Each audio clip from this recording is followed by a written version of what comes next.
हरे कृष्णा। आज हम लोग ना टैक्स में वन ऑफ दी हेड जिसका नाम है कैपिटल गेन वो शुरू कर रहे हैं।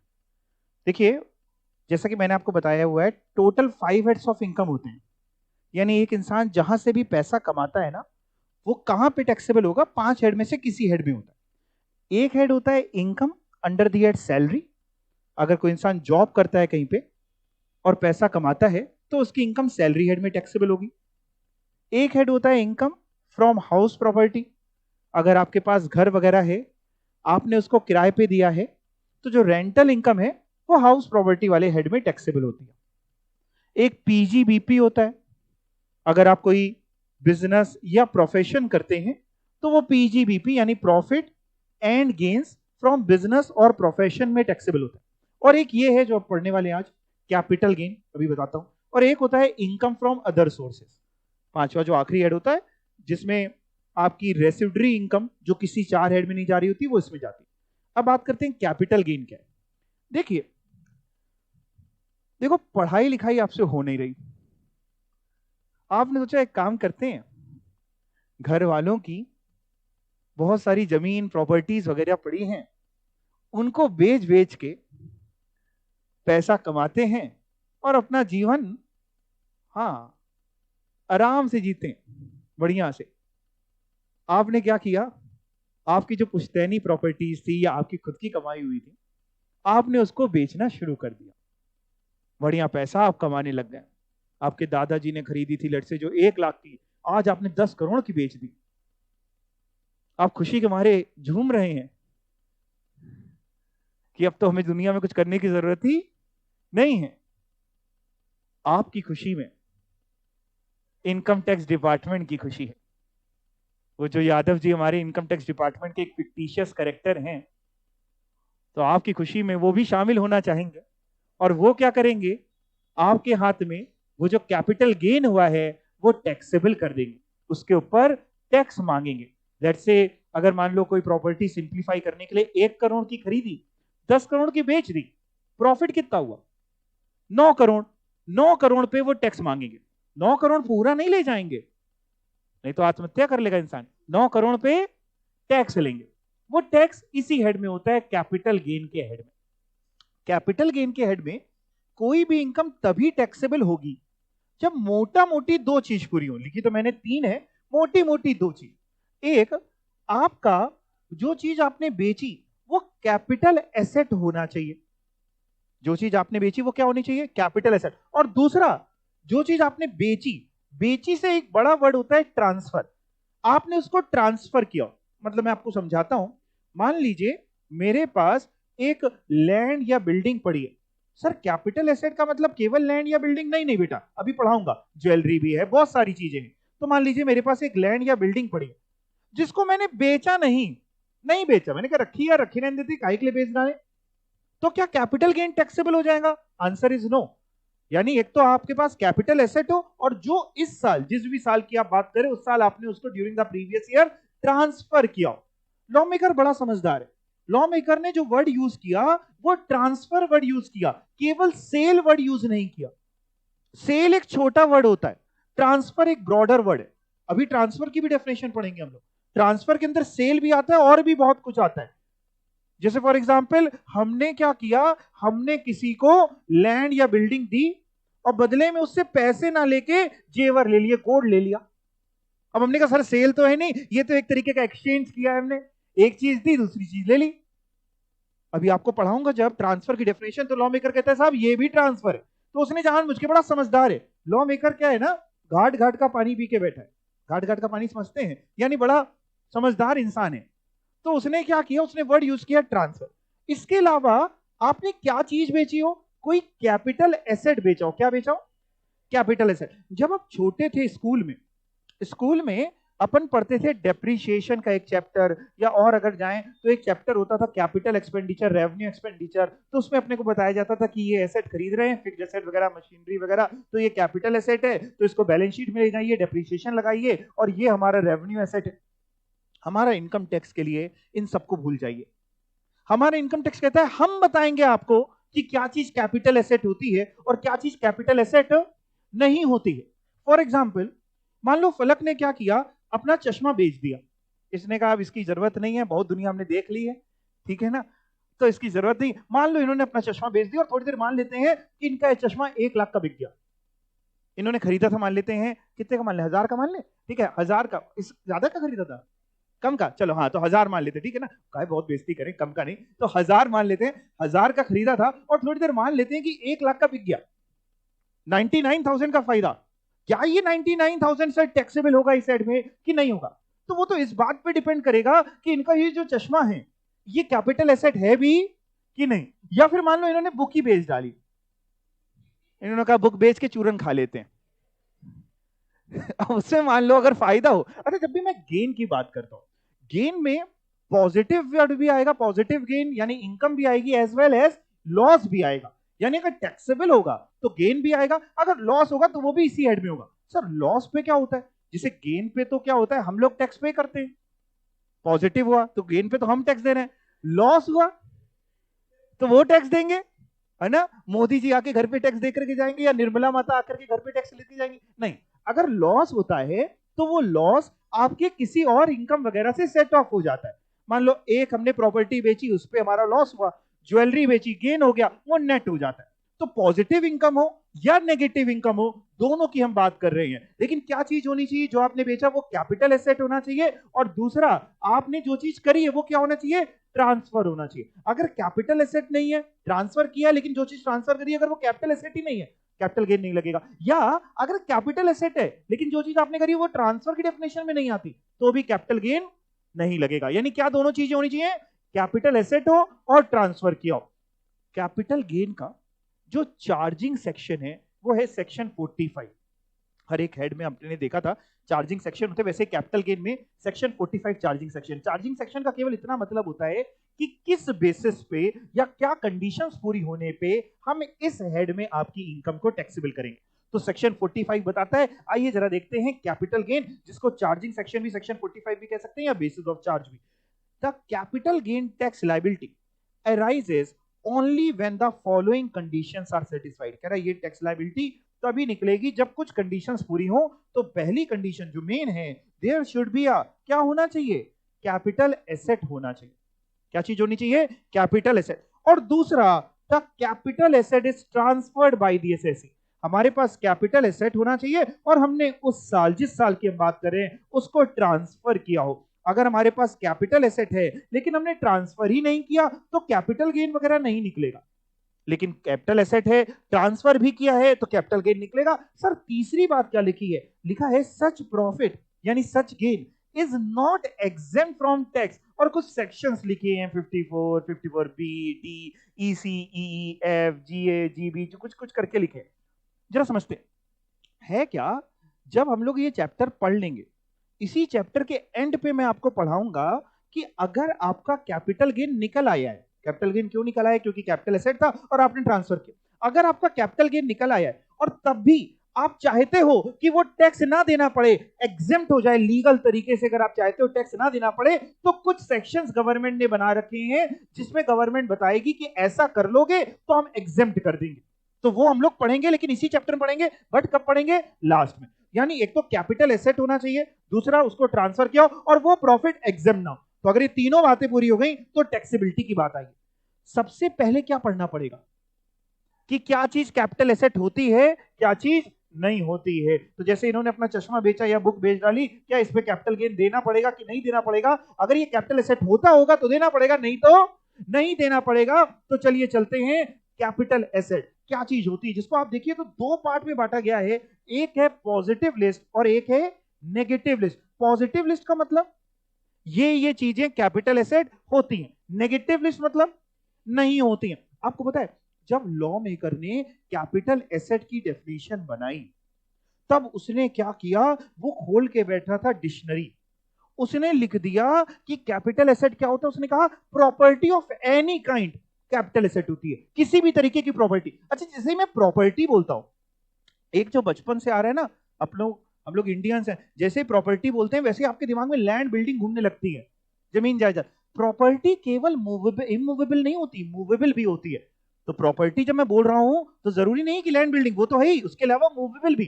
तो उसने जब डेफिनेशन बनाई कैपिटल एसेट की तो उसने लिखा प्रॉपर्टी ऑफ एनी काइंड, चाहे वो मूवेबल हो, चाहे वो इमूवेबल हो, चाहे वो टेंजिबल हो, चाहे वो इनटेंजिबल हो, चाहे वो बिजनेस से रिलेटेड हो, चाहे वो बिजनेस से रिलेटेड ना हो, सब कुछ लिख दिया। जब सब कुछ लिख दिया तो इसका मतलब है दुनिया में हर चीज जो है वो कैपिटल एसेट बन गई। भाई अगर वो लिख रहा है प्रॉपर्टी ऑफ एनी काइंड, तो आपने तो स्कोप इतना बड़ा कर दिया कि सब कुछ कैपिटल एसेट है। आप अगर अपना पुराना फोन बेचते हैं, होता है ना, पुराने फोन से जी भर जाता है, उसको बेच देते हैं, नया खरीद लेते हैं, पुराने फोन के एक्सचेंज में नया ले आते हैं, तो पुराना फोन भी आपके लिए कैपिटल एसेट है। जब लॉ मेकर ने कैपिटल एसेट की डेफिनेशन बनाई और उसने ये लिख दिया, तो उसको समझ में आया कि साहब हमें क्या करना पड़ेगा, हमें एक नेगेटिव लिस्ट देनी पड़ेगी जिसमें हमें बताना पड़ेगा कि ये इसके एक्सक्लूजन्स है, यानी ये चीजें कैपिटल एसेट नहीं होती। देखिए अगर सब कुछ वो कैपिटल एसेट बना देगा तो उसके लिए भी समस्या है। जरा सोचिएगा, आपने घर पे एक टीवी खरीदा, बहुत ध्यान समझना, एक टीवी खरीदा, टीवी खराब हो गया, आपने बेचा। आमतौर पे नॉर्मल कोर्स में आपको क्या लगता है, आमतौर पे 99% सिचुएशंस में इंसान का फायदा होता होगा कि नुकसान। जैसे मान लीजिए आपने 1 लाख का टीवी खरीदा और वो टीवी खराब हो गया, बेचोगे तो आपको क्या लगता है 1 लाख से ज्यादा का बिकेगा कि कम का बिकेगा? कम का ही बिकेगा यार ये चीजें। लॉ मेकर बड़ा समझदार था, लॉ मेकर ने कहा यार अगर हमने इसको कैपिटल एसेट रखे रहने दिया, अगर हमने इसको कैपिटल एसेट रखे रहने दिया तो लोगों की नेगेटिव इनकम आने लग जाएगी। नेगेटिव इनकम आएगी तो बाकी जो पॉजिटिव इनकम्स हैं उससे उसको सेट ऑफ करेंगे, एडजस्ट करेंगे, इनकम कम हो जाएगी, टैक्स कम देंगे। इसलिए लॉ मेकर ने कहा नहीं नहीं रुको रुको रुको, ये कैपिटल एसेट ही नहीं होता, अभी पढ़ाऊंगा आपको। उसने कहा ये कैपिटल एसेट ही नहीं होता, मतलब उस ये नहीं कह रहा कि हम लॉस का कुछ नहीं करेंगे, तो कह रहा कैपिटल एसेट ही नहीं होता। मतलब वो कह रहा अगर प्रॉफिट हो तो भी तुम रख लेना, लॉस हो तो भी तुम्हारा। प्रॉफिट होगा तो भी हमें टैक्स नहीं चाहिए उस पर, जो चीज कैपिटल एसेट नहीं है, अगर गेन हो गया तो भी टैक्स नहीं चाहिए और लॉस हो गया तो भी नहीं चाहिए। और उसको पता था अंदर ही अंदर मनी मन में कि क्या होगा, लॉस ही होगा। तो उसने जब कैपिटल एसेट की डेफिनेशन बनाई तो पहले तो पूरा स्कोप में सब इंक्लूड किया, फिर नेगेटिव लिस्ट दिया। नेगेटिव लिस्ट का तो एक पॉइंट मैंने आपको समझाया, और भी चीजें हैं, पढ़ते हैं जरा। Capital asset section 2 clause 14, sir ये भी याद करना है सेक्शन? नहीं, आप केवल ये याद कर लो कि कैपिटल गेन का चार्जिंग सेक्शन 45 है, इतने से काम हो जाएगा। बाकी डेफिनेशन याद हो, सेक्शन नहीं भी याद है तो चलेगा। पॉजिटिव लिस्ट क्या है? कैपिटल एसेट मींस क्या? Property of any kind. Property means कौन सी, मूवेबल की इमूवेबल, दोनों, वेदर मूवेबल और इमूवेबल, वेदर टेंजिबल या इनटेंजिबल। तो अगर केवल इतनी डेफिनेशन लिख के छोड़ दी जाती तो दुनिया की हर एक चीज क्या हो जाती, कैपिटल एसेट हो जाती। आपके हाथ में जो पेन आप पकड़े हैं, जो पेंसिल जो भी पकड़ा है जो बच्चा, अगर ये भी अगर आप बेच देते तो ये भी क्या हो जाती, capital asset. But law maker को ऐसा नहीं करना था, इसलिए लॉ मेकर ने बनाई नेगेटिव लिस्ट। पहले मैं नेगेटिव लिस्ट पढ़ता हूं, फिर ये जो ऊपर की 2-3 लाइनें फिर पढ़ाऊंगा। पहले नेगेटिव लिस्ट में आते हैं, यानी क्या क्या कैपिटल एसेट नहीं होती। तो आइए देखते हैं क्या क्या कैपिटल एसेट नहीं होता। एक, स्टॉक इन ट्रेड। सर ये क्या होता है? आपका जिस चीज का व्यापार है, आपका जिस चीज का बिजनेस है, अगर उसको बेचोगे तो कौन से हेड की आपको लगता है इनकम होगी? पीजीबीपी होगी? ये तो नहीं होगी, इसलिए यहां से है। फॉर एग्जांपल मान लीजिए एक बिल्डर है, बिल्डर क्या करता है, बिल्डिंग बनाता है, बेचता है या खरीदता है बेचता है, तो उसके लिए जो बिल्डिंग है, लैंड है, वो कैपिटल एसेट नहीं है। क्या है उसके लिए? स्टॉक इन ट्रेड है, यानी उसके लिए income profit and gains from business और प्रोफेशन पीजीपीपी वाले हेड में निकलेगी, जो मेरे को पढ़ाना है अभी, पीजीपी वाले हेड में, इसमें नहीं निकलेगी। लेकिन अगर मान लीजिए मेरे पास, अब मैं तो बिल्डर नहीं हूं, मेरे पास एक आधी प्रॉपर्टी है, अगर मैं उसको बेचता हूं तो मेरे लिए कौन सी इनकम निकलेगी? Capital gain. आपको समझ में आए? यानी जिस चीज का व्यापार है आपका, अगर आप वो बेचते हैं तो पीजीबीपी की इनकम है, ना कि यहां की। क्लियर? तो जैसे कि stock in trade means raw material भी हो सकता है, डब्ल्यूआईपी यानी वर्क इन प्रोग्रेस भी, फिनिश्ड गुड्स भी, और हिंदी में केवल इतना मतलब है कि जिस चीज का आपका बिजनेस है। जैसे मान लीजिए एक ज्वेलर है, अब ज्वेलर का मेन काम क्या है? ज्वेलरीज बेचना। वो जब ज्वेलरी बेचता है, आप गए आज, आपने एक सोने की चेन खरीद ली 1 करोड़ की, आपने कहा 25 तोला संजय दत्त की तरह है ना, 25 तोला 25 तोला, आपने लेट से 1 करोड़ की सोने की चेन खरीद ली। अब उसका जो भी फायदा हुआ, लेट से वो 10 लाख रुपए उसने आपसे कमा लिए, वो 10 लाख रुपए का कैपिटल गेन के हेड में नहीं टैक्सेबल कराएगा। कौन से हेड में कराएगा? पीजीबीपी में। और आपके पास सोने की चेन है, आपने बेच दी तो आपके लिए कैपिटल गेन। जिसका अगर उसी चीज का व्यापार है, बिजनेस है, तो पीजीपी, नहीं तो कैपिटल गेन। तो एक तो स्टॉक इन ट्रेड तो वैसे भी हटाना था, इसमें कोई लॉ मेकर ने हमारे ऊपर एहसान नहीं किया, वे तो वैसे भी हटाना था।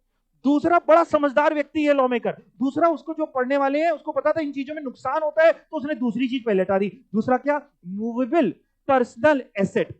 इसको मूवेबल पर्सनल एसेट भी बोल सकते हैं या इसको पर्सनल इफेक्ट्स भी बोलते हैं। इफेक्ट्स और एसेट एक ही चीज है यहां के लिए।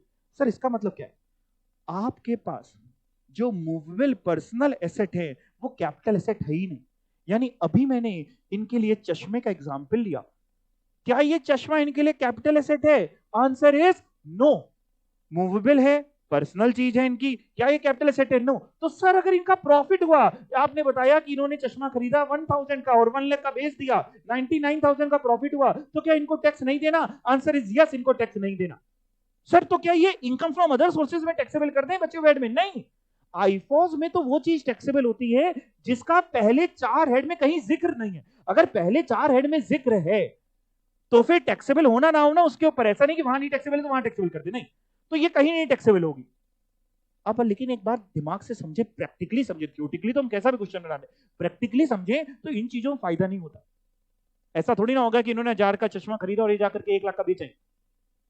बोलने को तो मैं बोल सकता हूं, लेकिन होगा क्या? ऐसा कम का ही बिकेगा। आपने कोई टीवी खरीदा, ये सब आपके लिए पर्सनल एसेट है। आपने कोई कार खरीदी, बताओ कार कैपिटल एसेट होती है कि नहीं?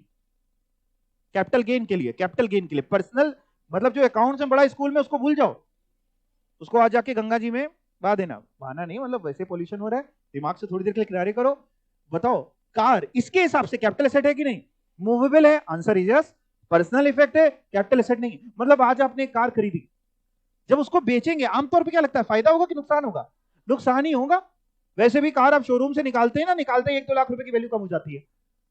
वो कह रहे नहीं नहीं हमें नहीं चाहिए, हम नहीं, कैपिटल एसेट ही नहीं है। वो ये नहीं कह रहा कि लॉस का कुछ नहीं करेगा, वो कह रहा कैपिटल एसेट ही नहीं है भैया, बात खत्म। लेकिन इसमें भी कुछ चीजें ऐसी थी जो उसको लग रहा था कि भले ही वो मूवेबल हो, भले ही वो पर्सनल हो, तब भी हो सकता है उसकी वैल्यू बढ़ जाए। जैसे आपने आज जाके मार्केट से एक सोने की चेन खरीद ली और आप पहनते हैं, आपकी पर्सनल है, आपको बड़ा प्यार है उससे, पर्सनल है, मूवेबल है। कल को आपने बेच दी, कल को, जब मैं कल बोलता हूं तो कल मतलब कल ही नहीं, कल 1 साल बाद, 1 महीने बाद, 2 महीने बाद, 10 साल बाद, 50 साल बाद आपने बेच दी। क्या लगता है ये जो सोने की चेन होगी ये ज्यादा की बिकेगी कि कम की बिकेगी? ज्यादा गोल्ड के रेट बढ़ रहे हैं। तो लॉ मेकर ने जब मूवेबल पर्सनल एसेट्स हटाए तो वहां पे लिख दिया इंक्लूडिंग, हम वियरिंग अप्रैल भी हटा रहे। वियरिंग अप्रैल मतलब कपड़े, कपड़े भी हम पर्सनल मानेंगे, इसको भी कैपिटल एसेट नहीं मानेंगे। एंड फर्नीचर, इसको भी नहीं मानेंगे। बट लेकिन कुछ चीजें ऐसी हैं जो भले ही आप पर्सनल यूज करते हो तब भी ये कैपिटल एसेट होती हैं और इनको बेचने पे कैपिटल गेन निकलता है। ऐसी कौन सी चीजें हैं sir? Excluding jewellery. Jewellery capital asset है, भले ही आप पर्सनल क्यों ना उसको यूज कर रहे। Clear? Archaeological collection, archaeological collection क्या? जैसे आप लोग हैं एंटीक आइटम, है ना, मतलब जैसे एंटीक आइटम लोग, archaeological collection. Drawings, drawings, painting. देखो लॉ मेकर बड़ा समझदार है, ये जो ड्रॉइंग्स होती हैं, पेंटिंग्स होती हैं या एनी वर्क ऑफ आर्ट, इन सबको बनाने में कॉस्टिंग बहुत कम आती है, लेकिन अगर बिक गई तो बढ़िया बिकती है ना, देखने वाले को लगता है क्या मॉडर्न आर्ट है। वो वेलकम मूवी थी ना, वेलकम मूवी में वो कौन, मलिका शेरावत बनाती, मलिका ही थी ना उसमें, है ना, मलिका बनाती है और कौन, अनिल कपूर होता है। हाँ, अनिल कपूर कहता है क्या बनाया है, ये अनिल नहीं है, उल्टा होता है, अनिल कपूर ड्रॉइंग, हाँ अनिल कपूर बनाता है, वो घोड़े के ऊपर घोड़ा बना देता है, क्या मॉडर्न आर्ट है। तो मॉडर्न आर्ट तो हो सकता है आपको कूड़ा लगे, लेकिन देखने वाले के नजरिए में कुछ हो सकता है। तो लॉ मेकर ने कहा साहब ये भले ही तुम्हारी पर्सनल क्यों ना हो, अगर इसको बेचोगे तो हम इसको कैपिटल एसेट मान रहे हैं, उस पर कैपिटल गेन निकालेंगे, भले ही फायदा होगा तो भी, नुकसान होगा तो भी।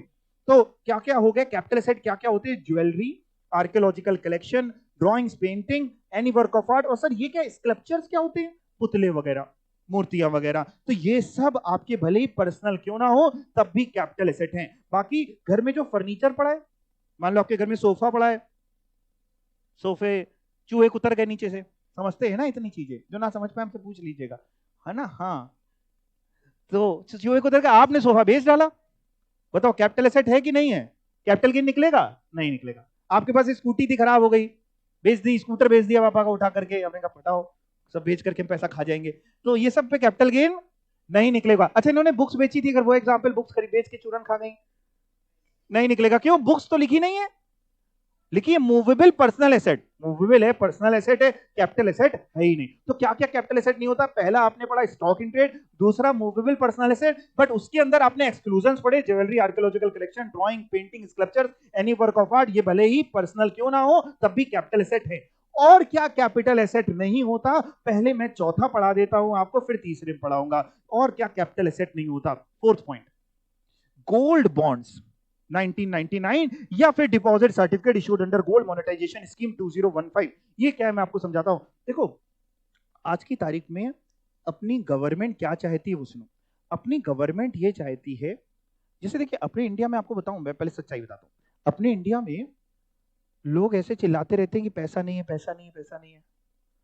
लेकिन अभी आप ना ज्वेलर्स की शॉप चले जाओ, किसी भी दिन चले जाओ, चाहे कोई मुहूर्त हो या ना हो, जैसे अपने कानपुर में वीराना रोड में है ना, वो पूरा मार्केट है, चले जाओ आप, आपको भीड़ ऐसे लगी मिलती है, ज्वेलरी शॉप की बात कर रहा हूं, जैसे वो फ्री में बांट रहा हूं। तो लोग क्या करते हैं, बहुत से अपने जो इंडिया में है ना, उनकी एक सोच है कि हम जो भी पैसा है उसका बहुत बड़ा पोर्शन जो है वो गोल्ड वगैरह खरीद के रखते जाएंगे, या बच्चा है या बेटी है छोटी तो उसके लिए अभी से जोड़ते रहेंगे ताकि जब वो बड़ी होगी तो शादी वगैरह के लिए देंगे। अब है क्या, हमारे इंडिया में गोल्ड उगता तो है नहीं, और ना ही यहां कोई माइंस है जहां गोल्ड निकलता है। हम लोग को तो क्या करना पड़ता है, इंपोर्ट करना पड़ता है। जितनी ज्यादा डिमांड बढ़ रही है, इंपोर्ट उतना ज्यादा बढ़ रहा है, हमारे यहां से फॉरेन करेंसी उतनी जा रही है। हमारा तो नुकसान है ना। ओवरऑल पिक्चर देखें इकोनॉमी के नजरिए से तो गवर्नमेंट कह रही साहब हमको तो इतना जितना इंपोर्ट ज्यादा होगा उतनी हमारी इकोनॉमी नीचे जाएगी। तो गवर्नमेंट कह रही है सर एक काम करिए, आपको गोल्ड में इन्वेस्ट करना है, आप एक काम करिए, आप फिजिकल गोल्ड ना खरीदिए, आप पेपर गोल्ड खरीद लीजिए। Paper gold means, paper gold means आपको गोल्ड खरीदना है, गवर्नमेंट क्या करती है, बॉन्ड्स इशू करती है गवर्नमेंट, पेपर का टुकड़ा जिसमें जैसे जितने कभी आपको खरीदने हैं वो अलग अलग उसके निकलते रहते हैं। मान लीजिए 10 ग्राम गोल्ड आपको खरीदना है तो आपको जो वैल्यू होगी वो वैल्यू देनी है, गवर्नमेंट आपको एक बॉन्ड दे देगी कि हाँ आपने इतनी वैल्यू का गोल्ड खरीद रहा है। फिजिकल गोल्ड नहीं मिलेगा आपको। फिर कल को जब वो मैच्योरिटी होगी तब आप अपना जो उस समय का गोल्ड का पैसा ले लीजिए, प्लस गवर्नमेंट बीच बीच में इसमें ब्याज भी देती रहती है। जबकि फिजिकल गोल्ड आप खरीदेंगे तो आपको ब्याज नहीं मिलेगा। इसको एंकरेज करने के लिए गवर्नमेंट ने कहा कि सर जो गोल्ड है, जो गोल्ड है वो तो कैपिटल एसेट है, लेकिन अगर आप गोल्ड बॉन्ड्स खरीदते हैं या गोल्ड मोनेटाइजेशन स्कीम के तहत खरीदते हैं तो हम इसको कैपिटल एसेट की डेफिनेशन से हटा देते हैं। यानी कल को जब मैच्योरिटी में पैसा मिलेगा, जब बेचोगे तो इस पर कैपिटल गेन नहीं लगेगा। फिजिकल गोल्ड बेचते हो तो लगेगा। फिजिकल गोल्ड में और डर भी है कि कल को कोई चोरी ना हो जाए, है ना, आप शादी में गए पीछे से घर कोई साफ कर गया, लेकिन पेपर गोल्ड में कैसे चोरी कर लेगा, तो आपके नाम पे चढ़ा हुआ है। क्लियर। तो गवर्नमेंट ने इसलिए इसको बढ़ावा देने के लिए ये कर रखा है। और इवन मैंने इसमें एक चीज और भी लिख रखी है कि इसमें जो ब्याज भी मिलता है ना, वैसे तो ये ब्याज का कैपिटल गेन के एड से कोई लेना देना नहीं है, ब्याज जो होता है वो इनकम फ्रॉम अदर सोर्सेज वगैरह में होता है, लेकिन जब मैं लिख रहा तो मैंने लिख दिया कि इसमें ब्याज भी टैक्सेबल नहीं होता, ब्याज भी एग्जेम्प्ट कर रखा है गवर्नमेंट ने इसको, और ज्यादा मोटिवेट लोग रहे ताकि ये खरीदे। आज की तारीख में बहुत से लोग इन्वेस्ट कर रहे हैं इस पे, तो interest on these bonds is also exempt.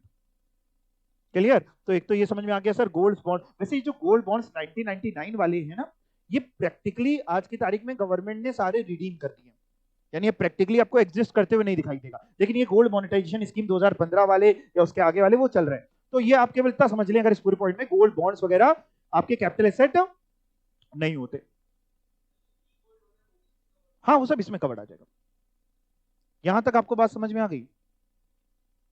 उसके अलावा मतलब ये जैसे गोल्ड मोनेटाइजेशन स्कीम है, आप नेट पे जब घर पे जाना, जब खाली बैठना तो देखना, एक होते हैं सोवरेन गोल्ड बॉन्ड्स, वो यहाँ पे कवर्ड नहीं है, वो अभी नीचे आएगा, वो अलग चीज आएगी, ठीक है ना। तो वो आप घर पे थोड़ा सा देखोगे सोवरेन गोल्ड बॉन्ड्स वगैरह क्या होते हैं तो आपको थोड़ा सा अंतर पता चलेगा, अभी के लिए इतना समझते।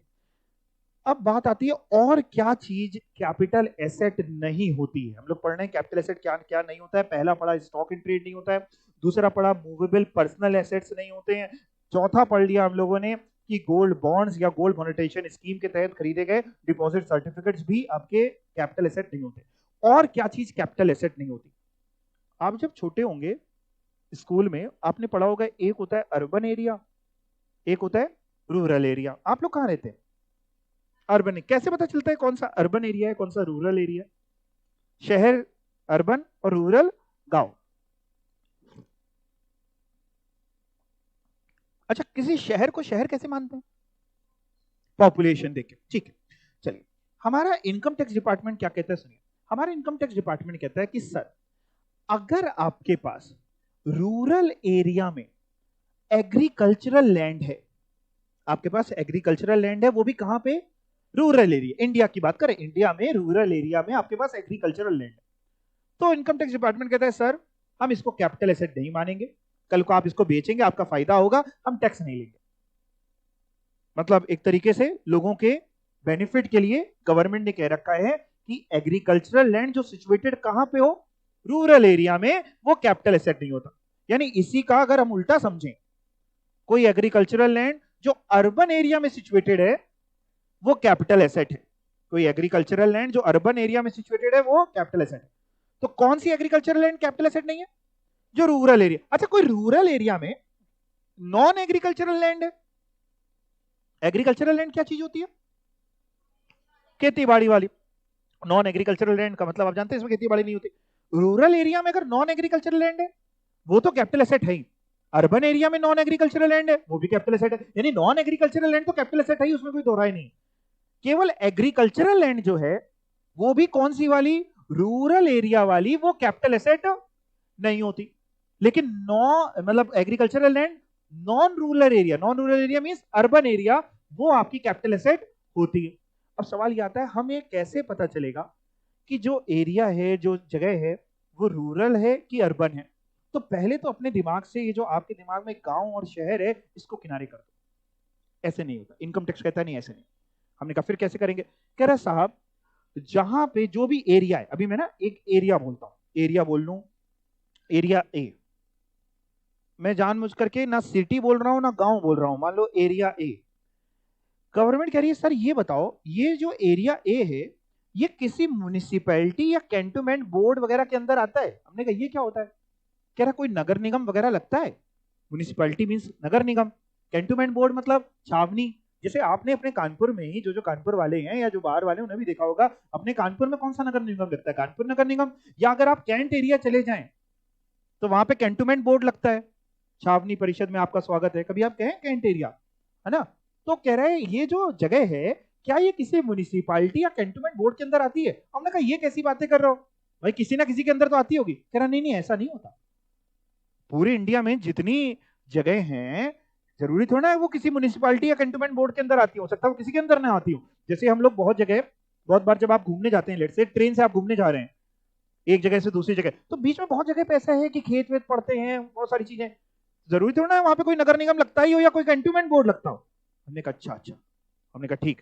तो कह रहा पहले तो ये बताओ, ये जो एरिया आप ए कह रहे हो ये किसी म्युनिसिपैलिटी या कैंटोनमेंट बोर्ड के अंदर आता है। तो हमने पहले के लिए बोल दिया, हमने कहा आता है, किसी म्युनिसिपैलिटी या कैंटोनमेंट बोर्ड के अंदर आता है। कह रहा ठीक है।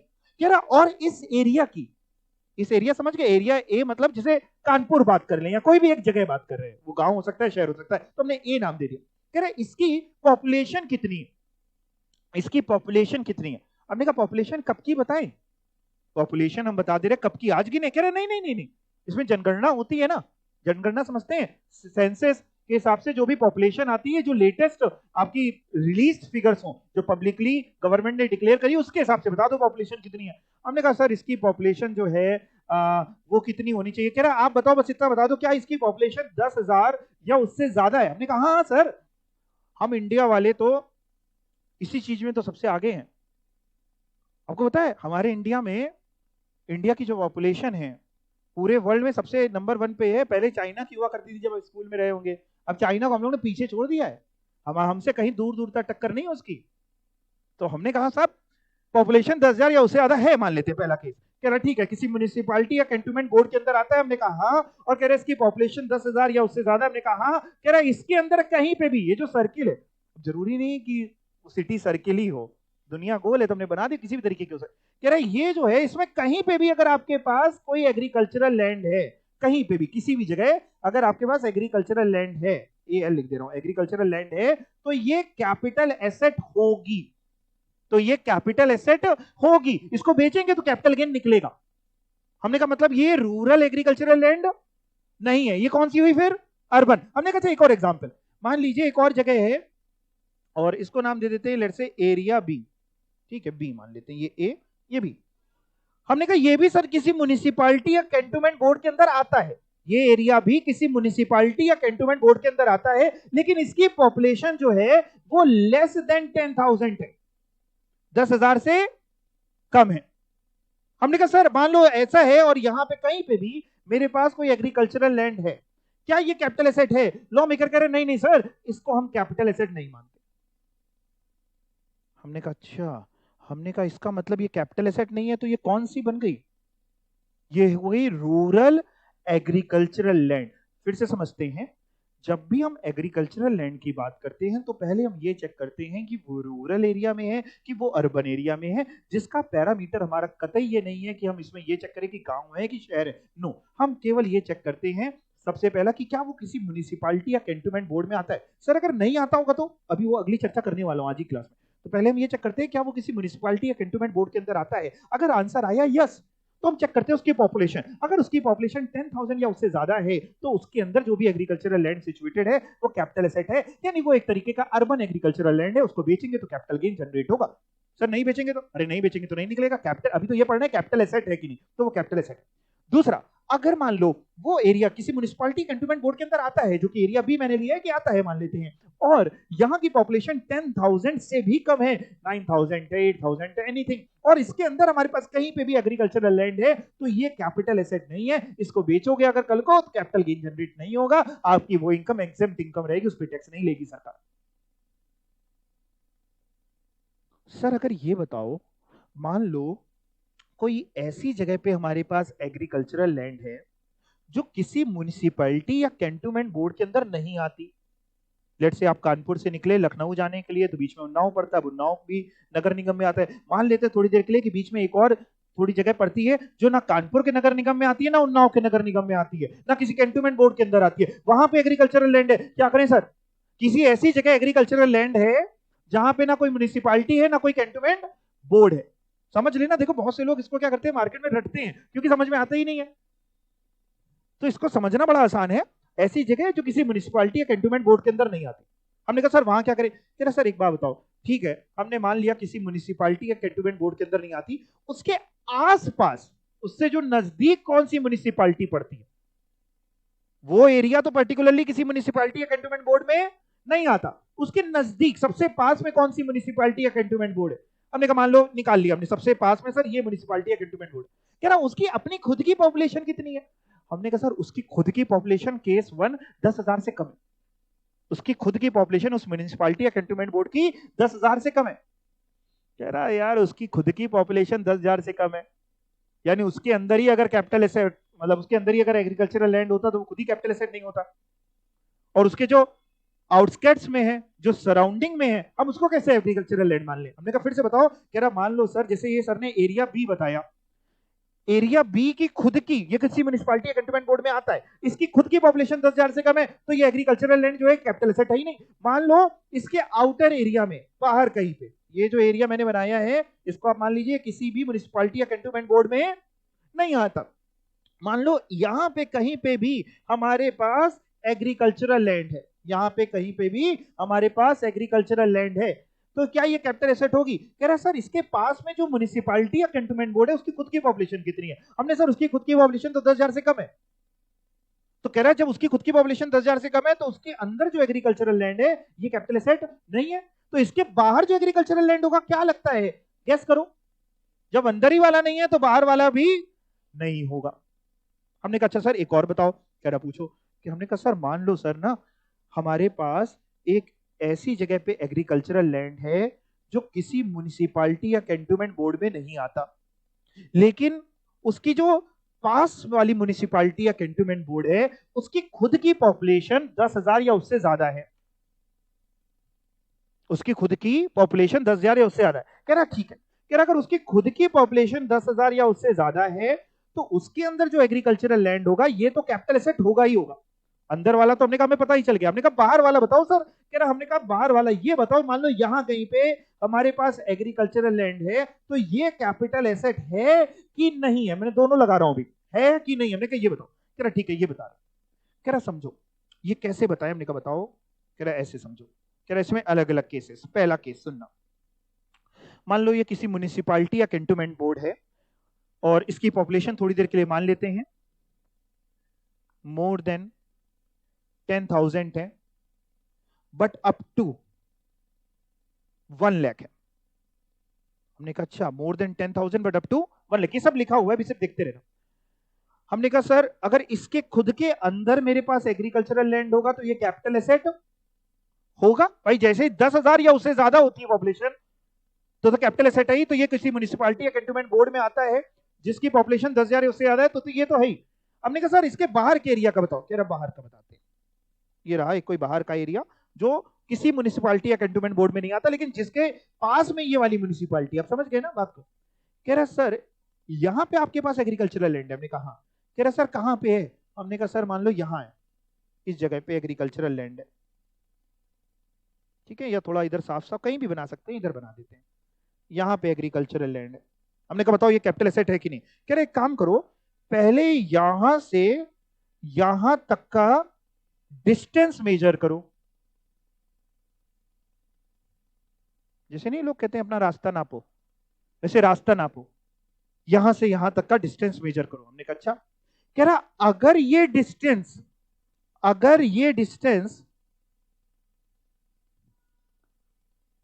अप टू 2 किलोमीटर निकला। कितना निकला? 2 किलोमीटर। कहां से कहां तक का? वो जहां पे म्युनिसिपैलिटी की सराउंडिंग खत्म हो रही है वो एरिया से लेके जहां पे आपके पास एग्रीकल्चरल लैंड है वहां से वहां का। आप चिंता ना करिए, ऐसा नहीं कि एग्जाम में 3 घंटे मैं आपको पेपर छोड़ के इंची टेप लेकर के नापने निकलना पड़ेगा, आपको सब दे देगा, ठीक है ना। यहां से यहां का अगर एरिया जो है, अगर ये जो डिस्टेंस है ये up to 2 kilometre, up to 2 kilometre मतलब 2 किलोमीटर या उससे कम, तो ऐसी एग्रीकल्चरल लैंड कैपिटल एसेट होगी।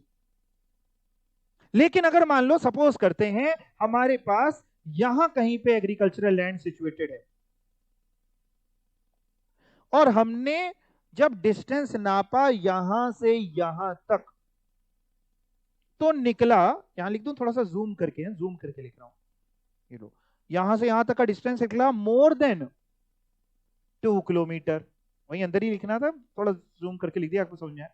2 किलोमीटर ज्यादा। कह रहा सर ऐसे में ये एग्रीकल्चरल लैंड को हम कैपिटल एसेट नहीं मानेंगे। कुछ बच्चे अपने बाल नोच रहे हैं कि ये क्या है। देखो मैं समझाता हूं आपको। लॉ मेकर ने कोई भी चीज आसान नहीं छोड़ी। उसने कहा आसान छोड़ देंगे तो वो टैक्स ही क्या जो आसान है, जो एक बार में समझ में आ गई वो टैक्स क्या, फिर आप हमारे पास आएंगे ही क्यों पढ़ने, है ना। तो लॉ मेकर ने थोड़ा सा टफ किया है, लेकिन अपन पूरी कोशिश करेंगे कि आपको समझ में आए। मैं वापस चल रहा हूं, फिर से रिवाइज कर रहा हूं। सबसे पहले मैंने बात करी एक ऐसे एरिया की जो खुद किसी म्युनिसिपैलिटी या कैंटोनमेंट बोर्ड में आता है और उसकी पॉपुलेशन 10,000 से कम है। उसके अंदर जो भी एग्रीकल्चरल लैंड होगा वो कैपिटल एसेट नहीं होगा। जब मैं बोल रहा हूं कैपिटल एसेट नहीं होगा तो आप समझ जाइएगा यानी वो रूरल एग्रीकल्चरल लैंड है, और जब भी मैं बोलूं कैपिटल एसेट है तो आप समझ जाइएगा वो अर्बन एग्रीकल्चरल लैंड है, ठीक है। तो हमारी और आपकी बात प्रिसाइज रहे इसलिए हम बात कर रहे हैं कि वो कैपिटल एसेट नहीं होगा। जब उसके अंदर खुद का जो है वो कैपिटल एसेट नहीं है एग्रीकल्चरल लैंड, तो उसके आउटस्कर्ट्स में कहीं पे भी अगर एग्रीकल्चरल लैंड होगी तो हम डिस्टेंस नहीं नापेंगे। हमने यहाँ कहीं रास्ता बताया आपको कि 2 किलोमीटर, 6 किलोमीटर, 8 किलोमीटर, यहां कहीं नहीं बताया। हमने तो कहा बाहर भी फिर वो कैपिटल एसेट नहीं होगी।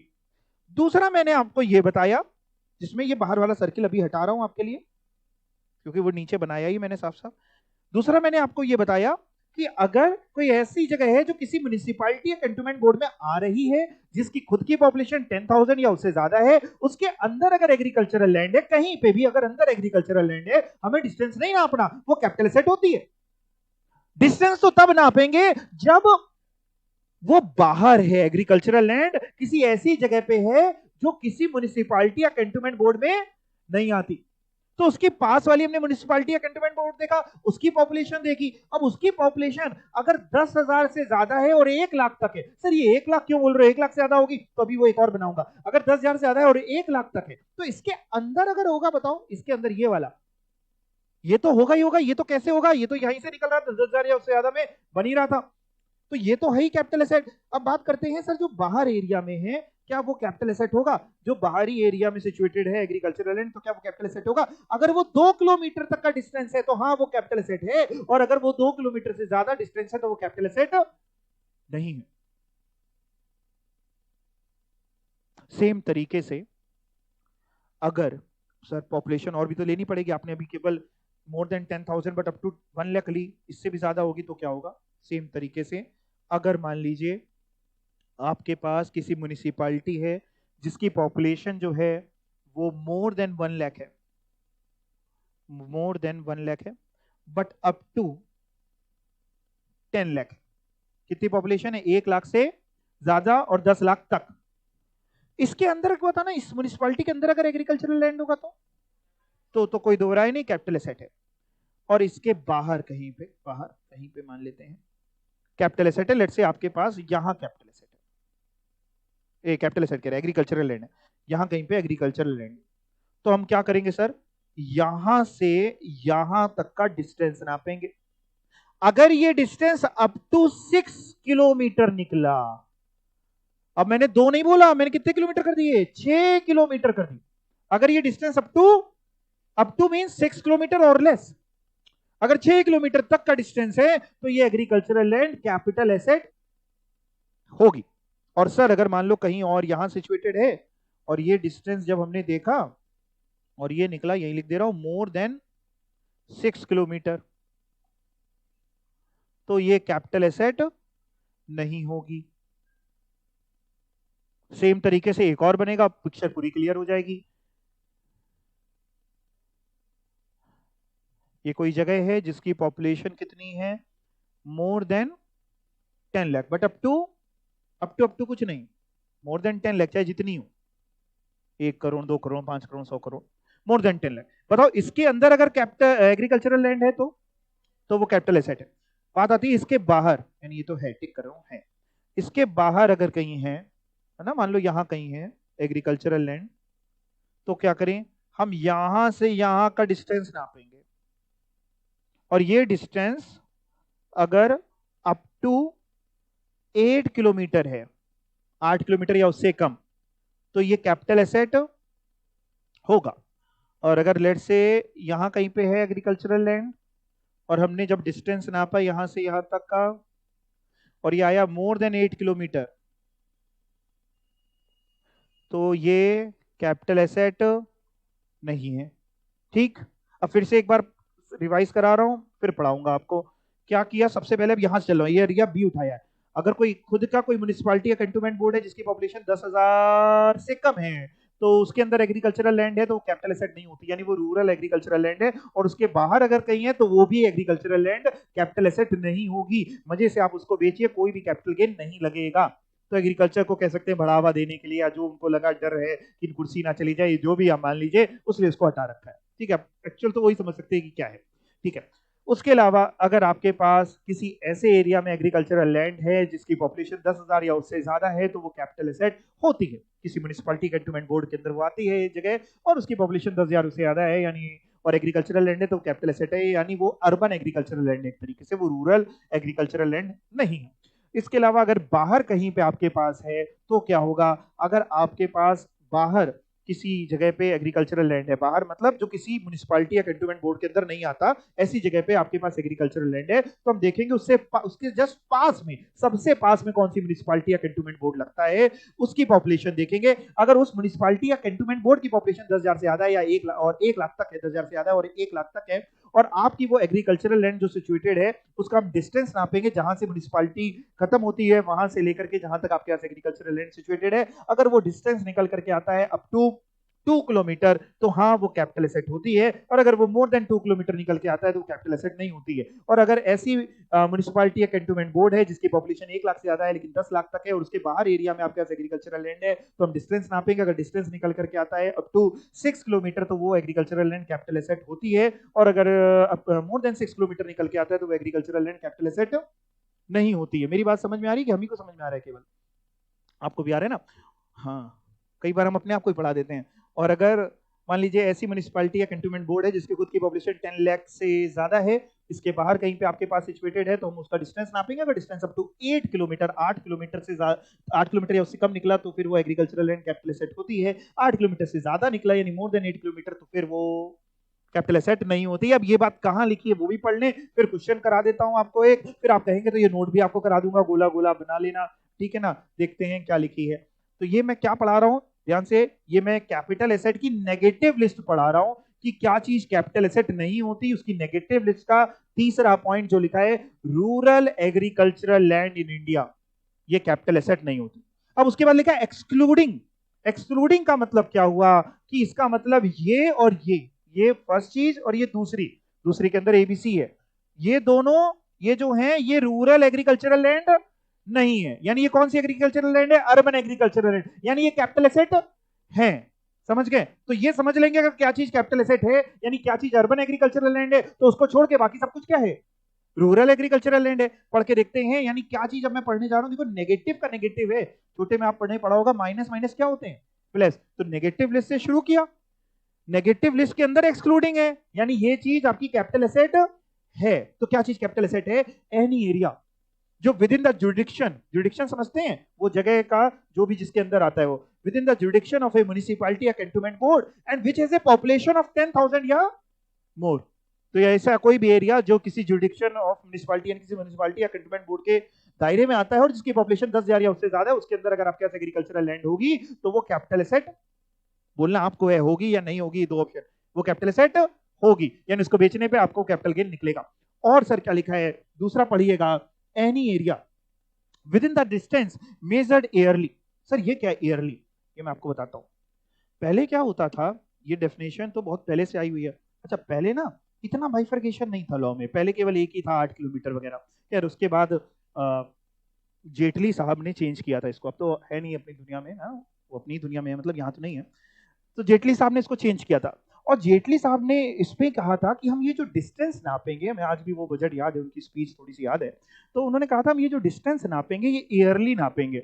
और ईयरली को उन्होंने जो बताया था, है ना, वो ये बताया था, वहां पे उन्होंने एक लाइन बोली थी कि अगर यहां से यहां तक अगर एक चिड़िया को उड़ के जाना होता तो कितना डिस्टेंस होता, वो ईयरली मींस एयर से बना है, बाई एयर डिस्टेंस नापेंगे, बाई रोड नहीं नापेंगे। तो वो तो चलेगा, लेकिन बड़े समझदार इंसान थे, डिपार्टमेंट के लिए बड़े समझदार थे। देखिए कई बार ऐसा हुआ होगा आपके साथ, आप कहीं घूमने गए होंगे, लेट से किसी हिल स्टेशन वगैरह, कोई पहाड़ी एरिया वगैरह, तो आपने देखा होगा अक्सर कि आपको जहां जाना है, जो डेस्टिनेशन है, होटल है या जहां पे भी जाना है, या माता वैष्णो देवी दरबार जो जाना है, कई बार ना बहुत दूर से दिखने लग जाता है कि वो वहां जाना है, लेकिन वहां जाने में हो सकता है 2-3 घंटे लग जाएं, गोल गोल घूम रोड उतने, सोचिए कैसे निकाला गया होगा हिल स्टेशन, पहाड़ी एरिया, पहाड़ों को काट के रोड बनाई गई, है ना। हम ऐसे ऐसे कह रहा डिस्टेंस नहीं नापेंगे, क्योंकि ऐसे ऐसे नापेंगे तो बहुत ज्यादा निकल जाएगा, और बहुत ज्यादा निकल जाएगा तो उसका कैपिटल एसेट बनने के चांसेस कम हो जाएंगे, हमें टैक्स मिलने के चांसेस कम हो जाएंगे। तो हम एरियल डिस्टेंस नापेंगे कि हमें उड़ के जाना हो, एरोप्लेन से जाना हो या एक चिड़िया को उड़ के जाना हो तो कितना डिस्टेंस है। आपको कुछ भी नहीं नापना, आपको सब नपना पाया मिलेगा, आप नहीं वहां पे निकल जाना कि जा रहे हैं अपना रास्ता नापने, ठीक है ना, क्लियर। तो एरियल डिस्टेंस नापेंगे, ये मतलब है इसका एरियली ना। ओके, तो any area with in the distance measured yearly from the jurisdiction of a municipality या कैंटोनमेंट बोर्ड, और कौन सा सर, नॉट बीइंग, पहला not being more than 2 kilometre. Sir क्या पढ़ रहे हैं, नेगेटिव का नेगेटिव पढ़ रहे थे, याद रखना, यानी ये चीज कैपिटल एसेट होती है। तो अगर उसका distance not being more than 2 kilometre, यानी इसको मैं अप टू 2 किलोमीटर भी बोल सकता हूं, ये नो, यानी अप टू अगर 2 किलोमीटर है, कहां से, from the local limits of any municipality या कैंटोनमेंट बोर्ड, यानी जहां से वो खत्म हो रहा है उसकी लोकल लिमिट से एग्रीकल्चरल लैंड तक अगर वो 2 किलोमीटर है, वो भी कब देखेंगे, जब उसकी म्युनिसिपैलिटी या कैंटोनमेंट बोर्ड की पॉपुलेशन कितनी हो, 10,000 से ज्यादा हो, और कहां तक हो, 1 लाख तक। तो अप टू 2 किलोमीटर है अगर वो डिस्टेंस, तो वो एग्रीकल्चरल लैंड कैपिटल एसेट है। अगर मोर देन 2 किलोमीटर होगी तो उसका मतलब क्या हुआ, वो तो लिखा नहीं सर, लिखा तो है, नहीं लिखा है तो मतलब आप समझ गए, लिखा ये अप टू 2 किलोमीटर वाली होगी, तो यानी मोर देन 2 किलोमीटर वाली नहीं होगी, ठीक है। उसके अलावा अगर उसकी पॉपुलेशन 1 लाख से ज्यादा है लेकिन 10 लाख तक है, तो हम डिस्टेंस नापेंगे 6 किलोमीटर, यानी अप टू 6 किलोमीटर होगी तो वो कैपिटल एसेट है, एग्रीकल्चरल लैंड नहीं तो नहीं है। और अगर उसकी पॉपुलेशन अगर 10 लाख से भी ज्यादा है तो हम देखेंगे 8 किलोमीटर, अप टू 8 किलोमीटर है तो कैपिटल एसेट है, नहीं तो नहीं है। अब सभी बच्चे इधर देखिए, अपनी शीट की तरफ नहीं देखिएगा, शीट को हटा दीजिए, मतलब फेंकिएगा नहीं, दोबारा नहीं देंगे, इधर देख, हाँ ऐसे नहीं, पन्ना बर्बाद नहीं करते। देखो मैंने क्वेश्चन लिया है जिसका आखिरी कॉलम आंसर है, आखिरी कॉलम में ये है, मैं आपको पहले हेडिंग पढ़ा देता हूँ, यस और नो लिखना है, आखिरी कॉलम पहला पढ़ा रहा हूँ, इज द लैंड जो सिचुएटेड इन दिस एरिया, क्या वो कैपिटल एसेट है कि नहीं। तो आखिरी कॉलम में हमें बताना है कि वो कैपिटल एसेट है कि नहीं, यस और नो। शीट नहीं देख रहे हैं आप, कसम खाइए अपनी, मेरी नहीं, मेरे को जीना है अभी, ठीक है। तो और बाकी 3 कॉलम्स क्या है मैं बताऊं, बाकी 3 कॉलम, पहले में तो कुछ नहीं, सीरियल नंबर लिखा हुआ है, दूसरे में एरिया, एरिया मतलब वो सिटी का नाम, वो गांव का नाम, एबीसीडी जो मना है वो डाल दिया। उसके अलावा फिर लिखा है शॉर्टेस्ट एरियल डिस्टेंस, एरियल हवा से उड़ के अगर जाए from the local limit of municipality या कैंटोनमेंट बोर्ड, तो वो डिस्टेंस बताया हुआ है। और इसके अलावा आपको पॉपुलेशन बताई हुई है according to last preceding census of which relevant figures have been published before the first day of the previous year. मतलब पॉपुलेशन बताई हुई है जो भी प्रीसीडिंग सेंसस की फिगर्स पब्लिश है। बहुत ज्यादा डिटेल में नहीं जाने की जरूरत है। अब आपको बताना है एक एक करके ये एग्रीकल्चरल लैंड है कि नहीं। मान लो एक ऐसी जगह, एक एक करके चलते हैं। पहला, एक ऐसी जगह जिसकी खुद की पॉपुलेशन 9000 है, उसके बाहर आपके पास एग्रीकल्चरल लैंड सिचुएटेड है, और जब आपने डिस्टेंस नापा तो डिस्टेंस है केवल 1 किलोमीटर। है ये? क्यों नहीं है? जब 10,000 तक उसके हम तो बात अभी बाहर की करें, अगर उसके अंदर भी होता तो भी नहीं होता। क्लियर हो गया? यानी ये कैपिटल एसेट नहीं है क्योंकि उसकी खुद की पॉपुलेशन 10,000 से कम है। ठीक है, तो बिल्कुल ठीक है, ये कैपिटल एसेट नहीं है, तो मैं यहाँ नो लिख देता हूं आपके लिए, वैसे वो आके लिखा हुआ है मैंने। उसके अलावा दूसरा केस करते हैं जिसकी खुद की पॉपुलेशन 12,000 है। ऐसे म्युनिसिपैलिटी या कैंटोनमेंट बोर्ड जिसकी खुद की पॉपुलेशन 12,000 है और इसके बाहरी एरिया में आपके पास कैपिटल एसेट सिचुएटेड है जिसकी डिस्टेंस जो है वो 1.5 किलोमीटर का है। क्या चेक किया आपने? अप टू कितना? अप टू 2 किलोमीटर तक, क्योंकि 10,000 से ज्यादा 1 लाख तक अप टू 2 किलोमीटर होता है तो कैपिटल एसेट होती है। यानी ये कैपिटल एसेट, यस और नो? क्या बोल रहे हैं? यस, ये कैपिटल एसेट है। तीसरा केस, इसकी खुद की पॉपुलेशन जो है वो 11 लाख है। खुद की पॉपुलेशन 11 लाख है। 11 लाख में कितने किलोमीटर चेक होते हैं? 8 किलोमीटर तक होगा तो कैपिटल एसेट होगी। डिस्टेंस केवल 2 किलोमीटर बताया है। कैपिटल एसेट यस और नो? है। 8 किलोमीटर तक होती तो बिल्कुल होता है, ये तो 2 किलोमीटर है सर, तो बिल्कुल होगा बेटा। उसके बाद पॉपुलेशन है 80,000, 3 किलोमीटर है। यस और नो? पानी नहीं पी रहा हूं, आराम से सोच लो। शीट नहीं देखनी, आंसर नहीं देखने का, सोचना है केवल। पॉपुलेशन है 80,000, मैं आपको इधर ले चलता हूं, आंसर नहीं देखना। 80,000 की पॉपुलेशन काहे में जाएगी? यहां जाएगी, इस वाले में जाएगी। 10,000 ज्यादा और 1 लाख तक, 2 किलोमीटर तक होता तो हाँ कैपिटल एसेट होता। 2 किलोमीटर ज्यादा पे नहीं होता है। तो जितने बच्चे हाँ बोल रहे थे या ना बोल रहे थे, जो भी था, सोच लो एक बार। है कैपिटल एसेट ये नहीं होगी कैपिटल एसेट। क्यों नहीं होगी कैपिटल एसेट? कहां गया, कहां गया? हाँ, क्योंकि भैया डिस्टेंस 2 किलोमीटर ज्यादा है। 80,000 वाला जाएगा 1 लाख से 10 लाख में, 1 लाख से 10 लाख में आपको ये पढ़ाया अप टू 2 किलोमीटर तक कैपिटल एसेट है। 2 किलोमीटर ज्यादा पे कैपिटल एसेट नहीं है, तो 3 किलोमीटर है ना कैपिटल एसेट। नहीं है। सही आंसर यस और नो? क्या लिखें? नो लिखते हैं, ठीक है। अगला, पॉपुलेशन है 3 लाख और बाहर जहां पे सिचुएटेड है उसका डिस्टेंस है 4 किलोमीटर। मतलब यस लिखे कि नो लिखें? सोच समझ के सही बताना। कैपिटल एसेट है? हमें तो लग रहा है नहीं है, बदलो तुम लोग। है? क्यों? क्योंकि अगर 3 लाख है सर तो 1 लाख से ज्यादा और 10 लाख तक वाले में आएगी, और वहां आपने पढ़ाया था कि up to 6 kilometre capital asset होती है। 6 किलोमीटर से ज्यादा है तो नहीं होती। तो सर ये तो 4 किलोमीटर है, तो बिल्कुल ये होनी चाहिए, है ना जी। अगला, 12 लाख, 5 किलोमीटर। कितने किलोमीटर देखते हैं 12 लाख पे? 8 किलोमीटर तक। 8 किलोमीटर से कमी है, बिल्कुल यस। सर अगले में भी यस लिखो, नो लिखो, जो भी लिखो, आप बताओ क्या लिखें। यस लिख दे रहे हैं? यस? नो? क्यों नो? 10,000 से कम पॉपुलेशन पे तो नो ही होने वाला है, हम कोई डिस्टेंस वैसे भी नहीं देखने वाले। नो। 4 लाख, यस और no? Are you sure? No? पक्का? 4 लाख। यस वाले कितने बच्चे? कई बार एक ही आधा बच्चा सही होता है पूरी क्लास में।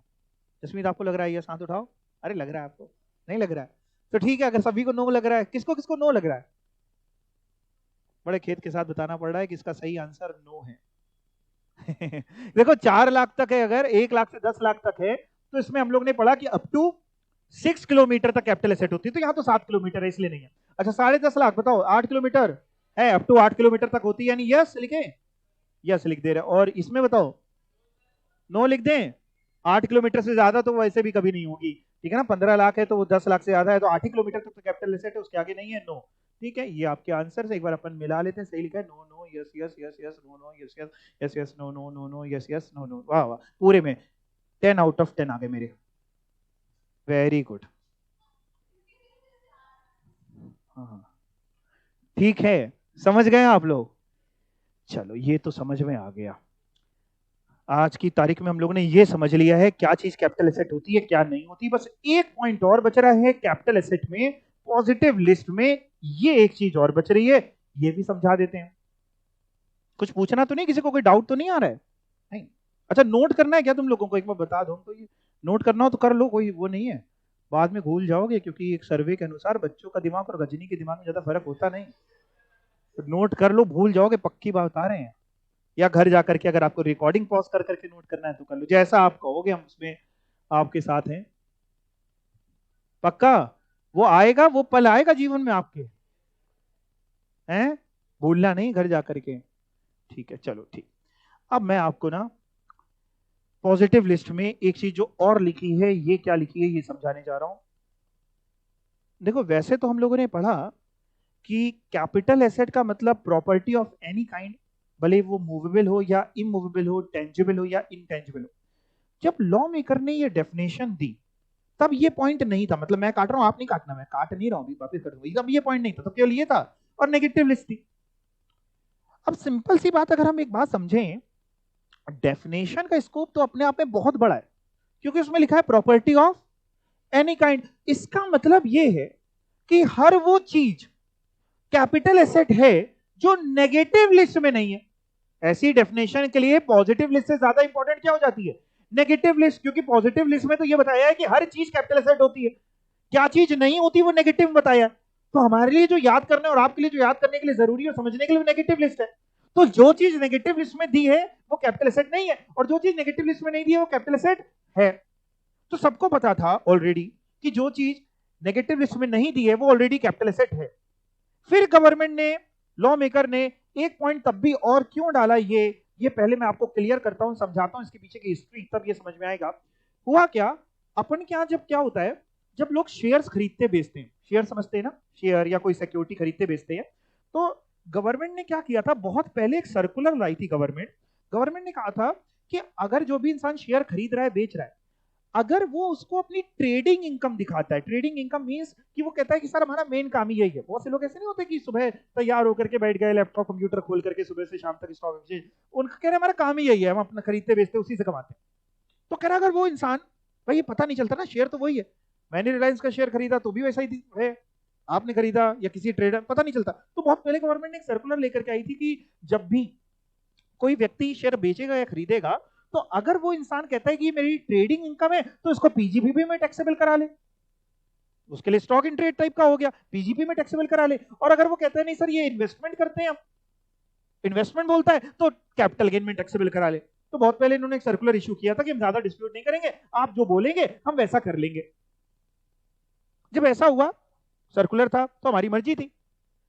अच्छा, हमारी गवर्नमेंट ये चाहती है कि विदेशी इन्वेस्टर, एफआईआई भी, फॉरेन इंस्टीट्यूशनल इन्वेस्टर भी ज्यादा से ज्यादा बढ़ चढ़ के यहाँ पे इन्वेस्ट करें, हमारे इंडिया में इन्वेस्ट करें। देखिए हमारे इंडिया में क्या है, अगर आप ओवरऑल समझते हैं थोड़ा सा, हमारे इंडिया में रिसोर्सेज थोड़े सस्ते हैं एज कंपेयर टू बाहर। जैसे अभी आपको यूएस में जमीन खरीदनी है तो डॉलर्स में मिलेगी, एज कंपेयर टू यहाँ रुपए मिलेगी, यहाँ लेबर सस्ती, चीजें सस्ती हैं। तो बाहरी इन्वेस्टर हमारी गवर्नमेंट चाहती है यहाँ इन्वेस्ट करे, यहाँ नई फैक्ट्रीज खोलने में वो मदद करे, पैसा लगाए। क्यों? क्योंकि जब यहाँ पे खोलेंगे तो हमारे रिसोर्सेज यूज होंगे, हमारे यहाँ जो अनएम्प्लॉयमेंट का रेट है वो गिरेगा, लोगों को रोजगार मिलेगा, हमारी इकोनॉमी भी डेवलप करेगी। बट ऐसा देखा जाता है, कई बार ऐसा देखा गया है कि जितने हद तक हमारे यहाँ पे इन्वेस्टमेंट्स की उम्मीद थी उतनी हद तक नहीं आती। हमारे इंडिया में बाहर लोग इन्वेस्ट करते हैं, लेकिन जिस मुकाबले इन्वेस्ट करना चाहिए, जैसे सिंगापुर वालों के पास बहुत पैसा है, लेकिन जो इन्वेस्टमेंट यहाँ आनी चाहिए उतनी नहीं आ पाती, वो किसी और कंट्री में निकल जाते हैं धीमे से। क्यों? क्योंकि एक कारण तो ये है कि हमारे यहाँ पे इन्वेस्ट करेंगे तो हमारे यहाँ टैक्स देना पड़ेगा।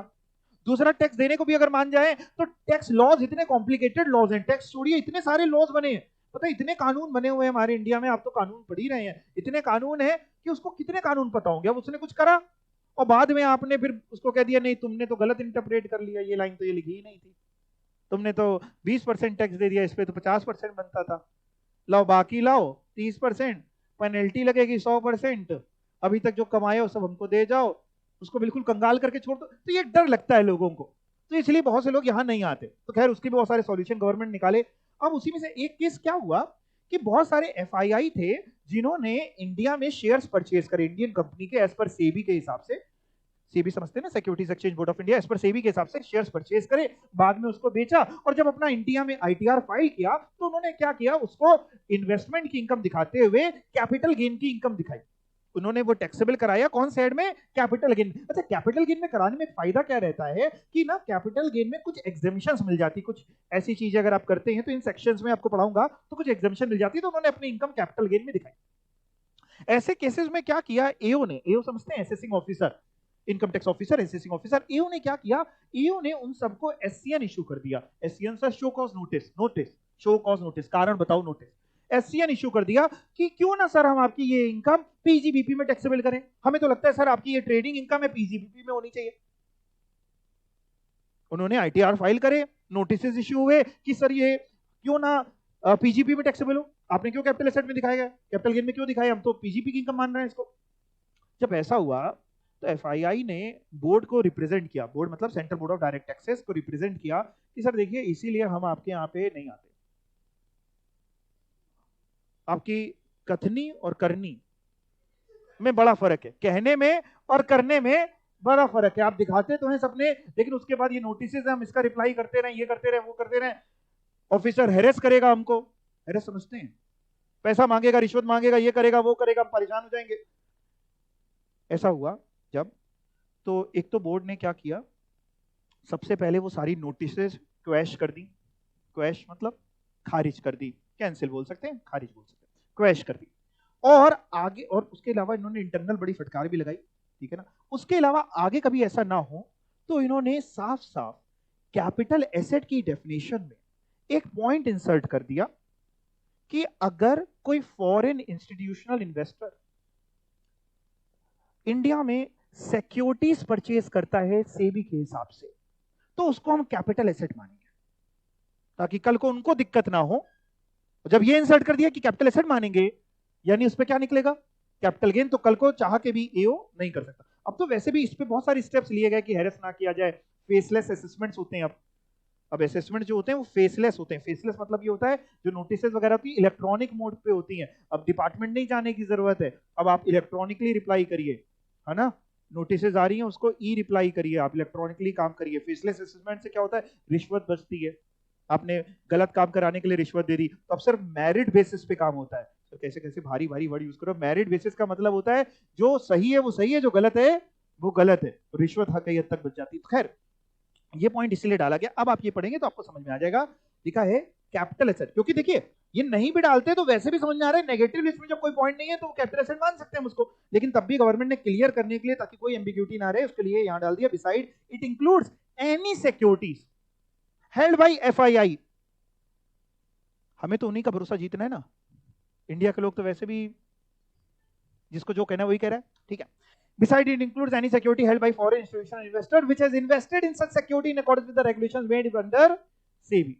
तो हम उसको भी कैपिटल एसेट मानेंगे। अब जाके आपका कैपिटल एसेट की डेफिनेशन हुई है, ठीक है ना, जो आपने कंडीशन पढ़ी थी चार्जिंग सेक्शन 45 में, उसमें से एक था कि कैपिटल एसेट होना चाहिए। तो ये समझ में आ गया क्या चीज कैपिटल एसेट होती है और या क्या चीज कैपिटल एसेट नहीं होती है। अब हम लोग पढ़ने जा रहे हैं कि आखिर ट्रांसफर, ट्रांसफर वर्ड यूज हुआ है ना, क्या चीज ट्रांसफर होती है और क्या चीज ट्रांसफर नहीं होती। पढ़े, किसी कुछ पूछना तो नहीं, कोई डाउट तो नहीं है किसी का, ट्रांसफर पढ़े। ट्रांसफर वर्ड एक बहुत बड़ा वर्ड है, जिसके अंदर आप खुद पढ़ के देखिए क्या क्या लिखा है, रीड करिए।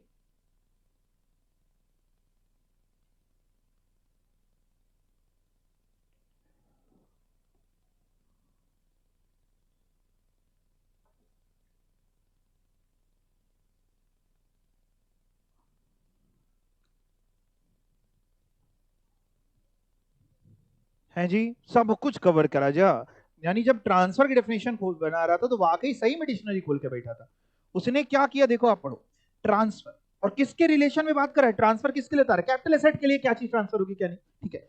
इंक्लूड्स, अब पहली बात तो लॉ मेकर इतना समझदार था कि उसने जब डेफिनेशन बनाई तो वर्ड बनाया इंक्लूड, यानी इंक्लूसिव डेफिनेशन। अगर आप थोड़े बहुत लॉ के जानकार है तो आप समझते हैं एक होती है इंक्लूसिव डेफिनेशन और एक होती है एक्सक्लूसिव या एग्जॉस्टिव डेफिनेशन। एग्जॉस्टिव डेफिनेशन होती है तो इसका मतलब होता है कि जो लिखा है उतना ही होता है, और इंक्लूसिव डेफिनेशन होती है तो इसका मतलब होता है कि जो लिखा है वो तो है ही, इसके अलावा अगर जो आप कॉमन मीनिंग समझते हैं वो भी हो सकता है। खैर, इंक्लूसिव यूज करा लेकिन तब भी कुछ छोड़ा नहीं, सब लिख डाला। देखते हैं, transfer in relation to a capital asset क्या होता है? Includes cell. सेल तो आप सब समझते हैं, हमने गुड्स बेचे, हमने कुछ बेचा तो वो ट्रांसफर है, कैपिटल एसेट बेचा ट्रांसफर है। एक्सचेंज, एक्सचेंज किसी के बदले में कुछ, ठीक है ना।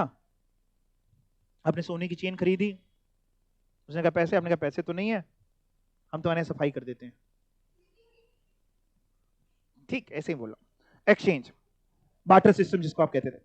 या relinquishment of the asset. Relinquishment means asset को गिव अप कर देना, छोड़ देना। अगर रिलिंक्विश भी कर दिया आपने अपना टाइटल कि ठीक है आज से ये कैपिटल एसेट मेरा नहीं, कह रहा साहब ये भी ट्रांसफर है, ये भी क्या है? ट्रांसफर है। या extinguishment of any right therein. Extinguishment मतलब होता है खत्म हो जाना। लेट्स से मान लीजिए मिस्टर एक्स के पास एक घर था, मिस्टर एक्स के पास एक घर था, सुबह अपने जॉब पे गए तो एक घर था, शाम को वापस आए तो यहां घर नहीं था।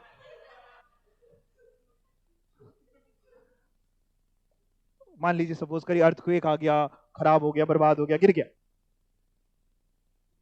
मिस्टर एक्स बहुत दुखी है, गवर्नमेंट कह रही है ओहो गिर गया, ये तो ट्रांसफर हो गया, ये तो क्या हो गया, हमें तो क्या चाहिए? कैपिटल गेन चाहिए, टैक्स चाहिए उसको। मतलब जरूरी नहीं कि आपने अपनी मर्जी से किया हो, लॉ मेकर कतई नहीं कह रहा है कि हम देखेंगे कि इंटेंशनली बेचा हो, क्योंकि देखिए इस दुनिया में इंटेंशन पता लगाना सबसे ज्यादा मुश्किल तो यही काम है। अगर आपको इंटेंशन पता चल जाए तो आप दुनिया में गलत इंसान से कभी मिलेंगे ही नहीं, है ना, वही तो नहीं पता चलती, है ना। तो भाई कह रही वो सब उसको सब कुछ नहीं, मर्जी से बेचो ना मर्जी से बेचो। एक्सटिंग्विशमेंट हो गया कोई राइट देयर इन, तो वो भी। या फिर मान लो आपके पास किसी कंपनी में कोई अधिकार था, आपने वो अधिकार छोड़ दिया, आपने वो अधिकार किसी और को दे दिया। आपके पास किसी पर्टिकुलर कंपनी में कोई राइट था, अधिकार था, आपने वो राइट किसी और को दे दिया। क्या सर ये भी कैपिटल एसेट था? पहले से बताइए, राइट किसी तरीके का कोई अधिकार क्या कैपिटल एसेट होता है? कैपिटल एसेट डेफिनेशन में था property of any kind, whether movable immovable, whether tangible, या हाँ ये कैपिटल एसेट था, किसी और को दे दिया, खत्म कर दिया। तो ट्रांसफर डेफिनेशन अपने आप में एक बहुत बड़ी डेफिनेशन है। तो transfer in relation to a capital asset includes sale, exchange या रिलिंक्विशमेंट ऑफ द एसेट या extinguishment of any right therein और compulsory acquisition under any law. क्या हो गया वो एसेट? क्या हो गया? कंपल्सरी एक्वायर हो गया अंडर एनी लॉ। मान लो मिस्टर एक्स की बात करते हैं, जब भी गंदे एग्जाम्पल लेने हो तो मिस्टर एक्स बहुत बढ़िया रहते हैं। मान लो अगेन ये एक मिस्टर एक्स का एक घर है, ये एक छोटा सा घर बना दिया, कानपुर में घर है, और आपको पता है जैसे कानपुर में मेट्रो बन रही है ना, तो बहुत जगह पे ऑपरेटिव हो गई, बहुत जगह बन रही है। तो गवर्नमेंट डिसाइड किया कि हम यहाँ पे बनाएंगे मेट्रो, और मेट्रो का नक्शा बना कि मेट्रो कैसे बनेगी। तो लेट से ऐसे नक्शा बना कि मेट्रो ऐसे जाते हुए जकरगट्टी से होते हुए ऐसे निकलेगी, या ऐसे ऐसे लहराते हुए निकलेगी, ठीक है। और बीच में आ रहा था, उसके बीच में किसका? मिस्टर एक्स का घर। गवर्नमेंट क्या करेगी? मिस्टर एक्स से कहेगी ये घर मुझे दे दे ठाकुर, ये घर मुझे दे दे मिस्टर एक्स। यानी मिस्टर एक्स से ये घर छीन लेगी, ले लेगी, भले ही मिस्टर एक्स क्यों ना इसके लीगल ओनर हो, भले ही मिस्टर एक्स के पास क्यों ना इसके डॉक्यूमेंट्स हो, गवर्नमेंट पास ये भी पावर होती है। इवन गवर्नमेंट पास होता है बहुत पावर्स हैं, इतने लॉज हैं कि आपने पढ़े नहीं होंगे। कभी अगर फाइनेंशियल इमरजेंसी आ जाए तो गवर्नमेंट आपने एफडी जो करा रखी वो भी ले सकती है हिसाब से, ये सब भी लॉ बने हुए हैं। जो इंसान जोड़ता चला जा रहा है ना, गवर्नमेंट चाहे तो ले सकती है सब कुछ, खैर ऐसा करती नहीं है लेकिन ये तो कर सकती है सब। अब गवर्नमेंट ने क्या किया, ये घर मिस्टर एक्स का कंपल्सरीली एक्वायर कर लिया। मिस्टर एक्स ने कहा कि ऐसे नहीं ले जाने देंगे, तुम्हें मेरी लाश पे उससे गुजरना पड़ेगा, ये वो। और योगी जी ने बुलडोजर चलवा दिया किनारे से, है ना, बुलडोजर बाबा ने, और ये घर ले लिया।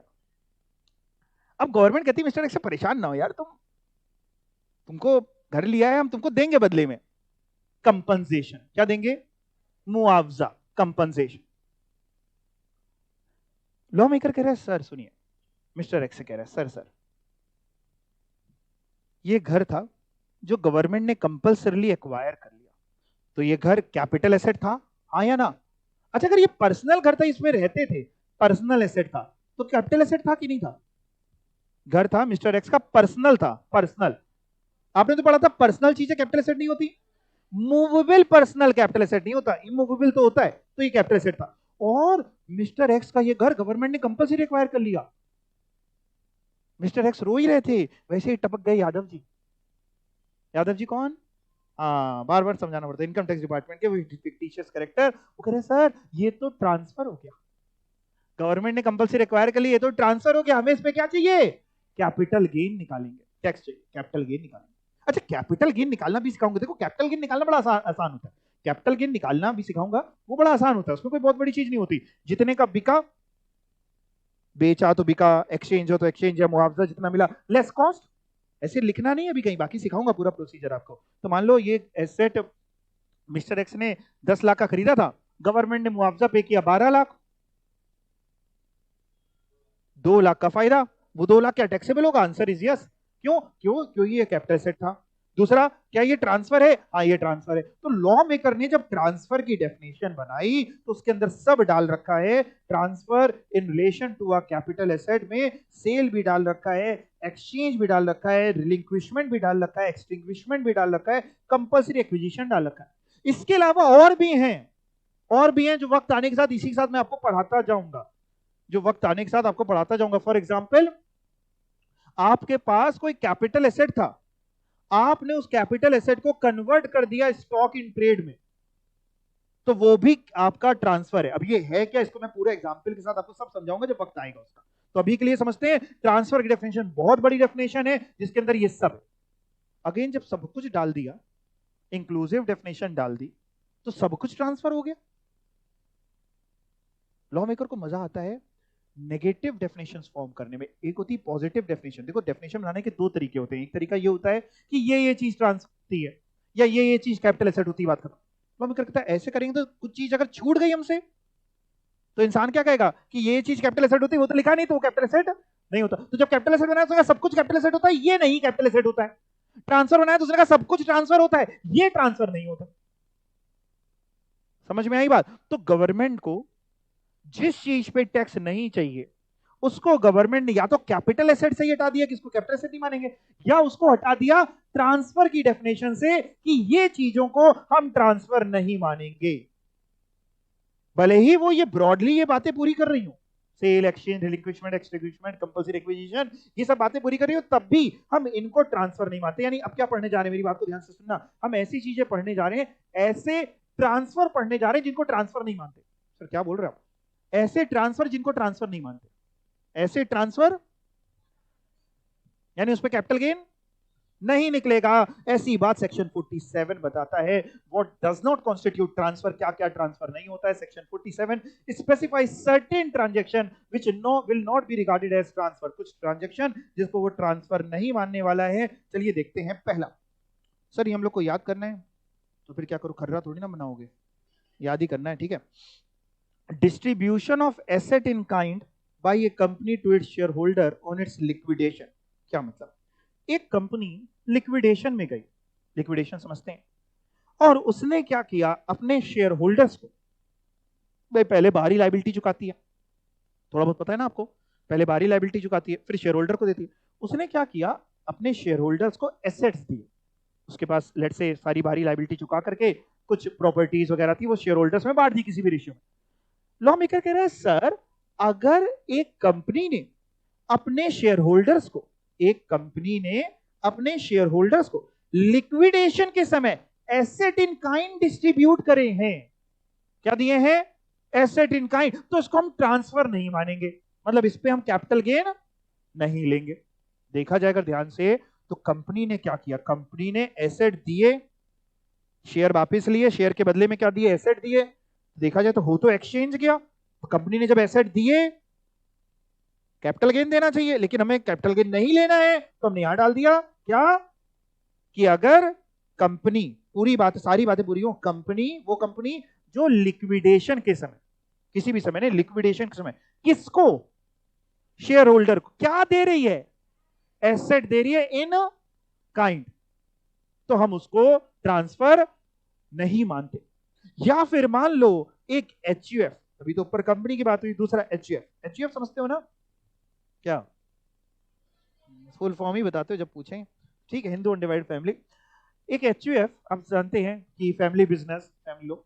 अगर मान लो उस एचयूएफ का पार्टीशन हो रहा है, भाई भाई अलग हो रहे हैं कि अलग हो जाते हैं, पार्टीशन के समय एचयूएफ ने एसेट जो है वो मेंबर्स में डिस्ट्रीब्यूट कर दिए कि ये तुम्हारा हो गया, ये तुम्हारा हो गया, जो आमतौर पे देखा जाता है। ऐसे में भी हम उसको ट्रांसफर नहीं मानेंगे और एचयूएफ से कोई भी टैक्स की बात नहीं करेंगे।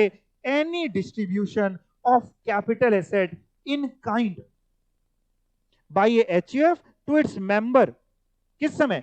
Eight the time of may be total partition हो रहा हो या partial partition. Total partition, partial partition मतलब मान लो 5 बेटे हैं, पांचों अलग अलग हो रहे हैं, टोटल पार्टीशन। पार्शियल पार्टीशन मतलब 5 बेटे हैं, एक बहुत नालायक है, एक को अलग कर दिया जा रहा है, पार्शियल पार्टीशन। तो मे बी टोटल पार्टीशन हो, पार्शियल पार्टीशन हो, कुछ भी हो, अगर एचयूएफ अपने मेंबर्स को एसेट दे रही है इन काइंड, तो उसको भी हम ट्रांसफर नहीं मानते, कोई कैपिटल गेन नहीं निकलेगा।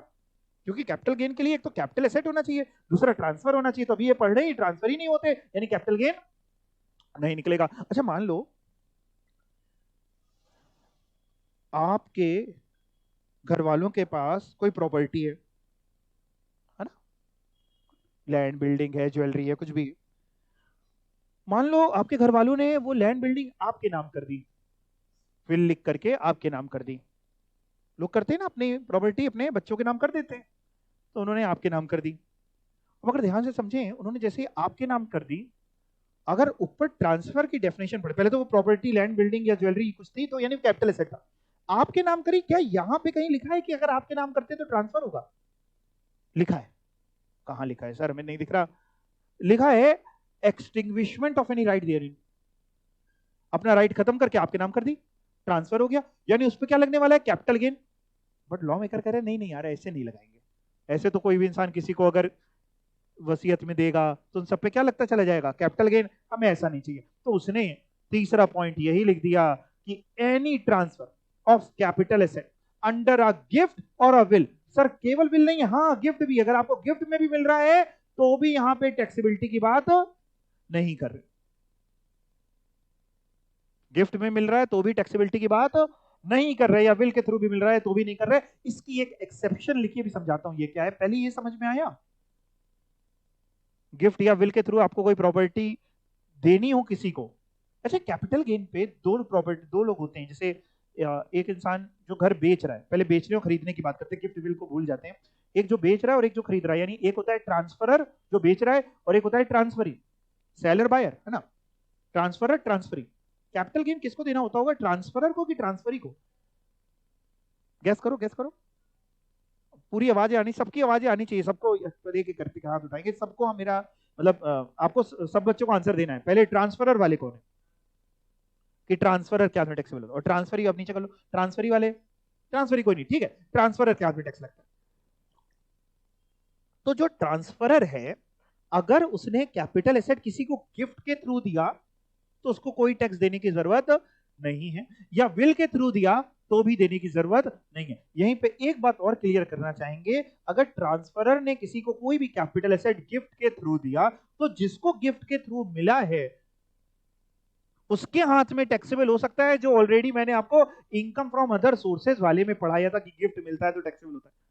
लेकिन यहां फिर मैं क्या पढ़ा रहा हूं, जिसने दिया है उसके लिए कोई टैक्स का इंप्लीकेशन नहीं होगा। तो अगर आपने किसी को कोई कैपिटल एसेट, आप करके देख लीजिए, अगर आपको लगता है तो आप मेरे नाम पे गिफ्ट कर दीजिए, आपको कोई टैक्स नहीं होगा, बाकी मैं झेल लूंगा, टैक्स में दे दूंगा। तो ठीक है, अगर कोई कैपिटल एसेट कोई किसी को गिफ्ट के तौर पे दे रहा है या विल के थ्रू दे रहा है, तो इस पे कोई कैपिटल गेन नहीं लगता। अब एक चीज होती इसॉप, इसॉप सुना है कभी आपने वर्ड? ESOP क्या होता है? ठीक है, employee stock option plan. Basically होता क्या है, कंपनीज अपने एम्प्लॉयज को मोटिवेट करने के लिए, ताकि वो मन लगा करके काम करें, इसॉप्स वगैरह देती हैं। पढ़ा है आप लोगों ने कंपनी लॉ वगैरह में ना। जैसे मान लीजिए, सपोज करिए, जैसे आप अभी कोचिंग आते हैं, तो आप कोचिंग में क्या करते हैं? कोचिंग आए तो मान लो कोई बच्चा धीमे से पीछे बैठ करके कुर्सी का पेंच ही खोल रहा है, कोई इसको तोड़ने में लगा है ना? और वही वही आप जब घर पे होते हैं तो घर पे ऐसा करते हैं कि सोफे में बैठे पीछे ब्लेड लेके सोफा काट रहे हैं धीमे धीमे, नहीं तब तो बड़ा आराम से रखते हैं। तो ऐसा क्यों है? ऐसा इसलिए है कि जब घर पे हैं तो आपको पता है कि वो आपका है, इसको खराब नहीं करना। कोचिंग में सर का तोड़ रहा है, तोड़ने दो। सेम तरीके से जरा समझिए एम्प्लॉय, एम्प्लॉय जब ऑफिस में काम कर रहा है, फैक्ट्री में काम कर रहा है, अब उसको लग रहा है बर्बादी हो रही, मालिक की बर्बादी हो रही। मान लो वो ये मार्कर बना रहा है थोड़ी देर के लिए, इसमें इंक पड़ती है, अब वो मग्गे से उठा रहा है, ऐसे करके इंक डाल रहा है, एक बूंद इसमें जा रही है, बाकी बह रही, होने तो बर्बादी, हमारा क्या जाएगा। यानी जाहिर सी बात है वो उतना मन लगा कि हो सकता है काम ना कर रहा हो। और दूसरा एक और जो देखा जाता है, वो बहुत सारी ऑर्गेनाइजेशन में लेबर टर्नओवर रेट बहुत ज्यादा होता है। लेबर टर्नओवर रेट समझते हैं? नहीं सर, नहीं समझते तो बोल दिया करो नहीं समझते, हम बताएंगे ना। जब पूछते तो बोला करो नहीं समझते, सबको समझते होते तो यहां थोड़ी ना आते। लेबर टर्नओवर रेट का मतलब होता है कि इंप्लॉय का छोड़ के चले जाना। इसको होते हैं, एक होता है केवल टर्नओवर बोले तो सेल, लेबर टर्नओवर मतलब सेल नहीं होता, लेबर टर्नओवर मतलब होता है इंप्लॉय आपके आता है, टिकता नहीं, चला जाता है। अब दिक्कत है बहुत सारी कॉस्टिंग आती है। आपने इंप्लॉय को रखा, एक हफ्ता 2 हफ्ता पहले उसको काम सिखाया, है ना, जब वो काम करने लायक हुआ, 2-3 महीने काम किया, फिर वो छोड़ करके चला गया।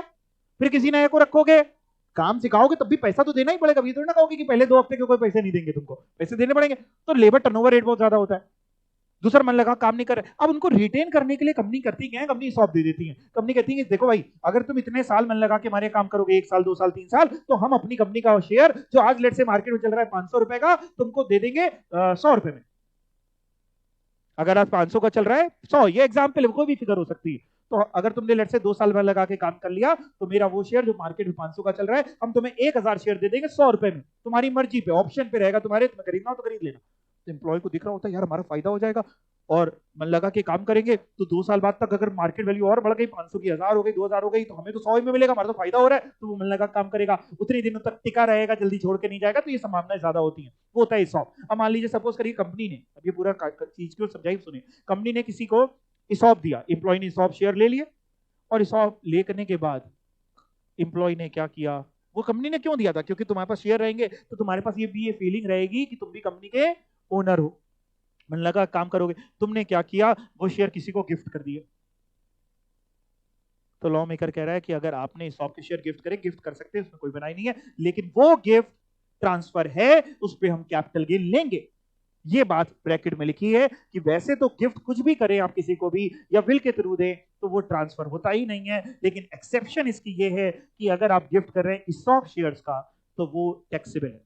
नॉर्मल शेयर का गिफ्ट कर रहे हैं, मेरे पास स्टॉक शेयर नहीं, मैंने रिलायंस के कुछ शेयर खरीदे थे, मैंने किसी को गिफ्ट कर दिए, तो वो टैक्सेबल नहीं होगा। मेरे पास लैंड है, मैंने किसी को गिफ्ट कर दी, मेरे को कोई भी कैपिटल गेन नहीं देना। तो नॉर्मल गिफ्ट या विल अगर आप कर रहे हैं तो वो ट्रांसफर नहीं होती, लेकिन स्टॉक के शेयर गिफ्ट कर रहे हैं तो वो ट्रांसफर होता है। कुछ पूछना है तो आप पूछ सकते हैं, किसी कुछ पूछना है? क्लियर है सभी को? और क्या ट्रांसफर नहीं होता? आपको होल्डिंग और सब्सिडरी कंपनी पता है क्या होती है? क्या होती है बताए तो बता दो एक आध लाइन में, वैसा थोड़ी ना। हाँ बताओ, तो कौन बता रहा था? हाँ बताइए। हमें नहीं डेफिनेशन जाननी, हिंदी में बता दो, इंग्लिश हमें पर्टिकुलर डेफिनेशन, हमें एक आधी लाइन बता दो बस। चलो ठीक है, वाह, ठीक है ठीक है ठीक है। अब मतलब कुल मिला करके कह रहे होल्डिंग वो होती है जो किसी की सब्सिडरी होती है, सब्सिडरी होती है, मतलब कुल मिलाकर के एक कंपनी जिसके पास दूसरी कंपनी के 51% या उससे ज्यादा शेयर हैं, तो वो होल्डिंग बन जाती है, दूसरी सब्सिडरी। एक होती है wholly owned subsidiary company. Wholly owned मतलब जिसके 100% शेयर किसके पास है? होल्डिंग कंपनी के पास। अब सुनना, अगर एक होली ओन्ड सब्सिडरी कंपनी है, यानी एक होल्डिंग कंपनी होगी, और एक ऐसी सब्सिडरी जिसके 100% शेयर किसके पास है? होल्डिंग कंपनी पर। अगर ये दोनों आपस में एक दूसरे को कोई भी एसेट देते, लेट्स से होल्डिंग ने सब्सिडरी को एसेट ट्रांसफर किया, या सब्सिडरी ने होल्डिंग को किया, या दोनों ने किया, लॉ मेकर कह रहा है सर सुनिए, इसको हम ट्रांसफर नहीं मानेंगे, बस शर्त हमारी ये है कि जो ट्रांसफरी कंपनी हो, ट्रांसफरी मतलब जिसको एसेट मिला हो, वो इंडियन कंपनी होनी चाहिए। जो ट्रांसफरी कंपनी हो वो कौन हो? इंडियन। ट्रांसफरर कंपनी कोई भी हो, इंडियन हो या फॉरेन, हमसे कोई लेना देना नहीं, ट्रांसफरी इंडियन हो, यानी जो आया हो एसेट वो इंडिया में आया हो, इंडियन कंपनी हो। फिर से समझते हैं, अगर एक होल्डिंग कंपनी है और एक 100% सब्सिडरी कंपनी है, आपस में इन दोनों ने कोई भी एसेट ट्रांसफर किया, आपस में मीन जरूरी नहीं कि होल्डिंग ने एसेट को सब्सिडरी को एसेट दिया है, सब्सिडरी ने होल्डिंग को दिया, किसी ने भी किसी को दिया हो, अगर ट्रांसफर ही इंडियन कंपनी है तो वो ट्रांसफर नहीं होता। ये बात यहां पे लिखी हुई है, transfer of capital asset between word use किया मैंने, फ्रॉम नहीं यूज किया है। अंतर क्या होगा? अगर मैं फ्रॉम यूज करता तो केवल होल्डिंग सब्सिडरी होता, बिटवीन मींस किसी ने किसी को भी, transfer of capital asset between holding company and it's 100% subsidiary company, the transferee companies है ना। Indian company. अगला एमेलगमेशन, सुना है आपने कभी वर्ड एमेलगमेशन, मर्जर? अच्छा, डी मर्जर सुना है? मर्जर क्या होता है? दो companies A limited B limited, A B limited बन गई, मिलकर के एक बन गई। डी मर्जर क्या होता है? अलग अलग हो गई। एक ए बी लिमिटेड कंपनी थी जिसके में दो प्रोडक्ट बनते थे, एक कैलकुलेटर बनता था, एक मोबाइल बनता था, उसने अपने दोनों सेगमेंट को अलग अलग कर लिया। कैलकुलेटर की अलग कंपनी बना ली, है ना, और मोबाइल की अलग, ए लिमिटेड अलग कर ली, बी लिमिटेड, मतलब एक से दो हुए। जब शादी मर्जर हुआ, हाँ, डाइवोर्स आपका डीमर्जर। ऐसा एग्जांपल आप कहीं कोट नहीं करेंगे, ठीक है ना, मतलब ठीक है। अच्छा, तो इसका मतलब क्या है, अब समझते हैं। जब भी एमेलगमेशन या डीमर्जर होता है तो जाहिर सी बात है, देखिए लेट्स से एक ए लिमिटेड है, एक बी लिमिटेड है, ये दोनों मिल करके एक कंपनी फॉर्म कर रहे हैं ए बी लिमिटेड। यानी ए लिमिटेड खत्म हो जाएगी, बी लिमिटेड भी खत्म हो जाएगी, ये खत्म हो जाएगी, ये खत्म हो जाएगी, क्या बन जाएगी ये। तो ये क्या करेगी, ए लिमिटेड अपने सारे एसेट इसके नाम करेगी, बी लिमिटेड अपने सारे एसेट इसके नाम करेगी। तो क्या हम ये ए लिमिटेड ने जब अपने एसेट ट्रांसफर करे ए बी लिमिटेड के नाम, या बी लिमिटेड ने ट्रांसफर करे ए बी लिमिटेड के नाम, तो क्या हम इनसे कैपिटल गेन लें? लॉ मेकर कहता है नहीं। अगर एमेलगमेशन के समय एक कंपनी ने दूसरी कंपनी को एसेट ट्रांसफर करे हैं, हम उसको ट्रांसफर नहीं मानते। या डीमर्जर का केस है, डीमर्जर का केस, मान लो पहले से एक कंपनी बनी हुई थी जिसका नाम कर लेते हैं पी क्यू लिमिटेड, मान लें, क्यों ए बी लिमिटेड माने पी क्यू लिमिटेड, ये अलग अलग हो गई, एक बन गई पी लिमिटेड, एक क्यू लिमिटेड, ठीक है ना। पी क्यू लिमिटेड ने कुछ एसेट पी लिमिटेड के नाम ट्रांसफर कर दी और कुछ एसेट क्यू लिमिटेड, तो क्या पी क्यू लिमिटेड से हम कैपिटल गेन लेंगे? Answer is no. ये बात कहां लिखी है? इस पॉइंट में। बस शर्त ये है कि जो ट्रांसफरी कंपनी हो वो कौन हो? ट्रांसफरी मतलब जिसको एसेट मिले हो वो इंडियन कंपनी हो। Transfer of capital asset in the scheme of amalgamation या डीमर्जर, अगर ट्रांसफरी कंपनी इंडियन कंपनी है तो।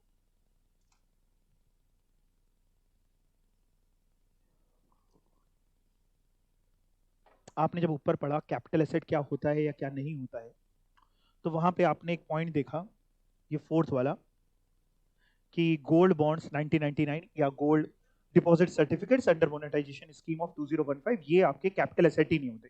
तो जब ये कैपिटल एसेट ही नहीं होते तो इस पे आप ट्रांसफर करें, कुछ भी करें, कोई कैपिटल गेन की कभी कोई बात नहीं आने वाली। लेकिन यहाँ पे अगर मैं पढ़ता हूँ ध्यान से, तो इसमें सोवरेन गोल्ड बॉन्ड्स नहीं लिखे हुए हैं। सोवरेन गोल्ड बॉन्ड्स क्या होते हैं? सोवरेन गोल्ड बॉन्ड्स होते हैं जहाँ पे गवर्नमेंट 100% अंडरटेकिंग दे रही, जो आज की तारीख में चल भी रहे हैं, कि गवर्नमेंट की जिसपे पूरी पूरी बैकिंग है कि आपका पैसा डूबेगा नहीं, वो है सोवरेन गोल्ड बॉन्ड्स। अब थोड़ा सा उस पर एसजीबी है ना, तो वो आप गूगल करेंगे तो वो सोवरेन गोल्ड बॉन्ड्स के बारे में आपको मिल जाएगा, अगर नॉलेज चाहिए हो तो आपको।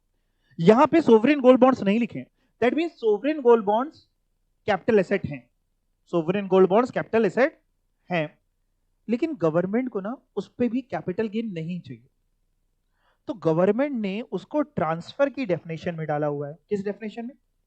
और ट्रांसफर डेफिनेशन में गवर्नमेंट ने ये लिख रखा है कि अगर आप मतलब अगर कोई इंडिविजुअल, कौन इंडिविजुअल, अगर सोवरेन गोल्ड बॉन्ड रिडीम कराता है, आप नेट पे देखेंगे तो नॉर्मली 8 साल का पीरियड के लिए होते हैं। इसका हमारा इनकम टैक्स का कोई लेना देना नहीं, वो तो सोवरेन गोल्ड बॉन्ड्स का पीरियड 8 साल की मैच्योरिटी होती है इसमें।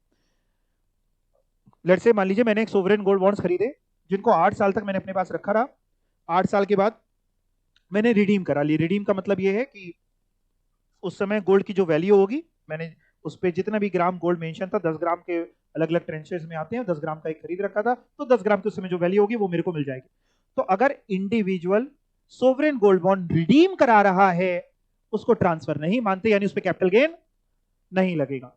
अब इसका मतलब, इसका दूसरा पहलू समझते हैं। इसका दूसरा पहलू ये है, 8 साल से पहले पहले मैंने सोवरेन गोल्ड बॉन्ड्स खरीदे, एसजीबी खरीदे, 8 साल से पहले पहले मैंने वो एसजीबी आपको ट्रांसफर कर दिए। गवर्नमेंट पैसा नहीं दे रही है, गवर्नमेंट तो करीब 8 साल बाद देंगे, लेकिन हमें पैसों की जरूरत थी, हमने आपको भेज दिया। आप समझ गए क्या मतलब हुआ? जैसे जैसे शेयर्स के केस में क्या होता है, अब शेयर लोग जो खरीदते बेचते हैं, कि कंपनी पैसा दे रही होती, कंपनी तो तब पैसा देगी जब लिक्विडेट होगी। इक्विटी शेयर का पैसा तो तब मिलेगा ना। तो इसका मतलब है आज मैंने रिलायंस का शेयर खरीदा तो मैं वेट करता रहूं कि अंबानी साहब कब लिक्विडेट करेंगे कंपनी को? नहीं ना, मेरे को तो जब बढ़ता है मैं बेच देता हूं, मैं बेच रहा हूं, यानी कोई और पर्टिकुलर बंदा मार्केट में खरीद रहा होता है ना। सेम तरीके से अगर मैंने एसजीबी बेचे रिडेम्पशन से पहले, 8 साल से पहले, मैं बेच सकता हूं। डीमेट अकाउंट वगैरह में अगर आप मंगवाएं, बहुत सारे ऑप्शन होते हैं जैसे आप खरीदने के, तो अगर डीमेट अकाउंट वगैरह थ्रू खरीदते हैं तो मैंने बेच दिए, 5 साल बाद 6 साल बाद मैंने बेच दिए, होता है मैंने पैसों की जरूरत है, मैंने बेच दिए, बेच दिए, वो ट्रांसफर होता है, उस पर कैपिटल एसेट कैपिटल गेन निकलेगा। लेकिन अगर मैं मैच्योरिटी तक वेट करता हूं तो रिडीम करा रहा हूं तो उसको ट्रांसफर नहीं मान रहे हैं, यानी इस पे कैपिटल गेन नहीं निकल रहा। वो भी केवल इंडिविजुअल के लिए बोला और किसी के लिए नहीं बोला। मतलब अगर कोई कंपनी एसजीबी खरीदती है, कोई कंपनी एसजीबी खरीदती है, उसको रिडीम कराती है, तो वो कैपिटल एसेट तो है ही और ट्रांसफर भी है। समझ में आ गया कि ऊपर ऊपर जो लिखा था वो अलग चीज थी, हैं सब एक ही जैसे लेकिन थोड़ा सा अंतर है। तो इसको एसजीबी हम लोग बोलते हैं। तो एसजीबी अगर आप रिडीम कराते हैं तो वो ट्रांसफर ट्रांसफर नहीं है, उस पर कैपिटल गेन नहीं निकल पाएगा, क्योंकि जब ट्रांसफर ही नहीं है तो आएगा कैपिटल गेन। कुछ पूछना है तो आप पूछ सकते हैं, मैं रुकता हूं इसलिए हूं, किसी का कोई डाउट हो पूछ लो, शर्माना नहीं बिल्कुल भी, जैसा भी आपको डाउट हो प्लीज पूछ लो। अगर आता होगा तो मैं बता दूंगा आपको। हाँ जाहिर सी बात है, नहीं आता होगा तो क्यों बताऊंगा। आपको कोई भी डाउट आ रहा है, छोटा बड़ा जैसा भी आ रहा है, पूछ सकते हैं। नहीं पक्का? और क्या क्या ट्रांसफर ट्रांसफर नहीं होते? अगला, अगला आपको पढ़ के शायद समझ में आ जाएगा। मान लो, मैं समझा देता हूं आपको।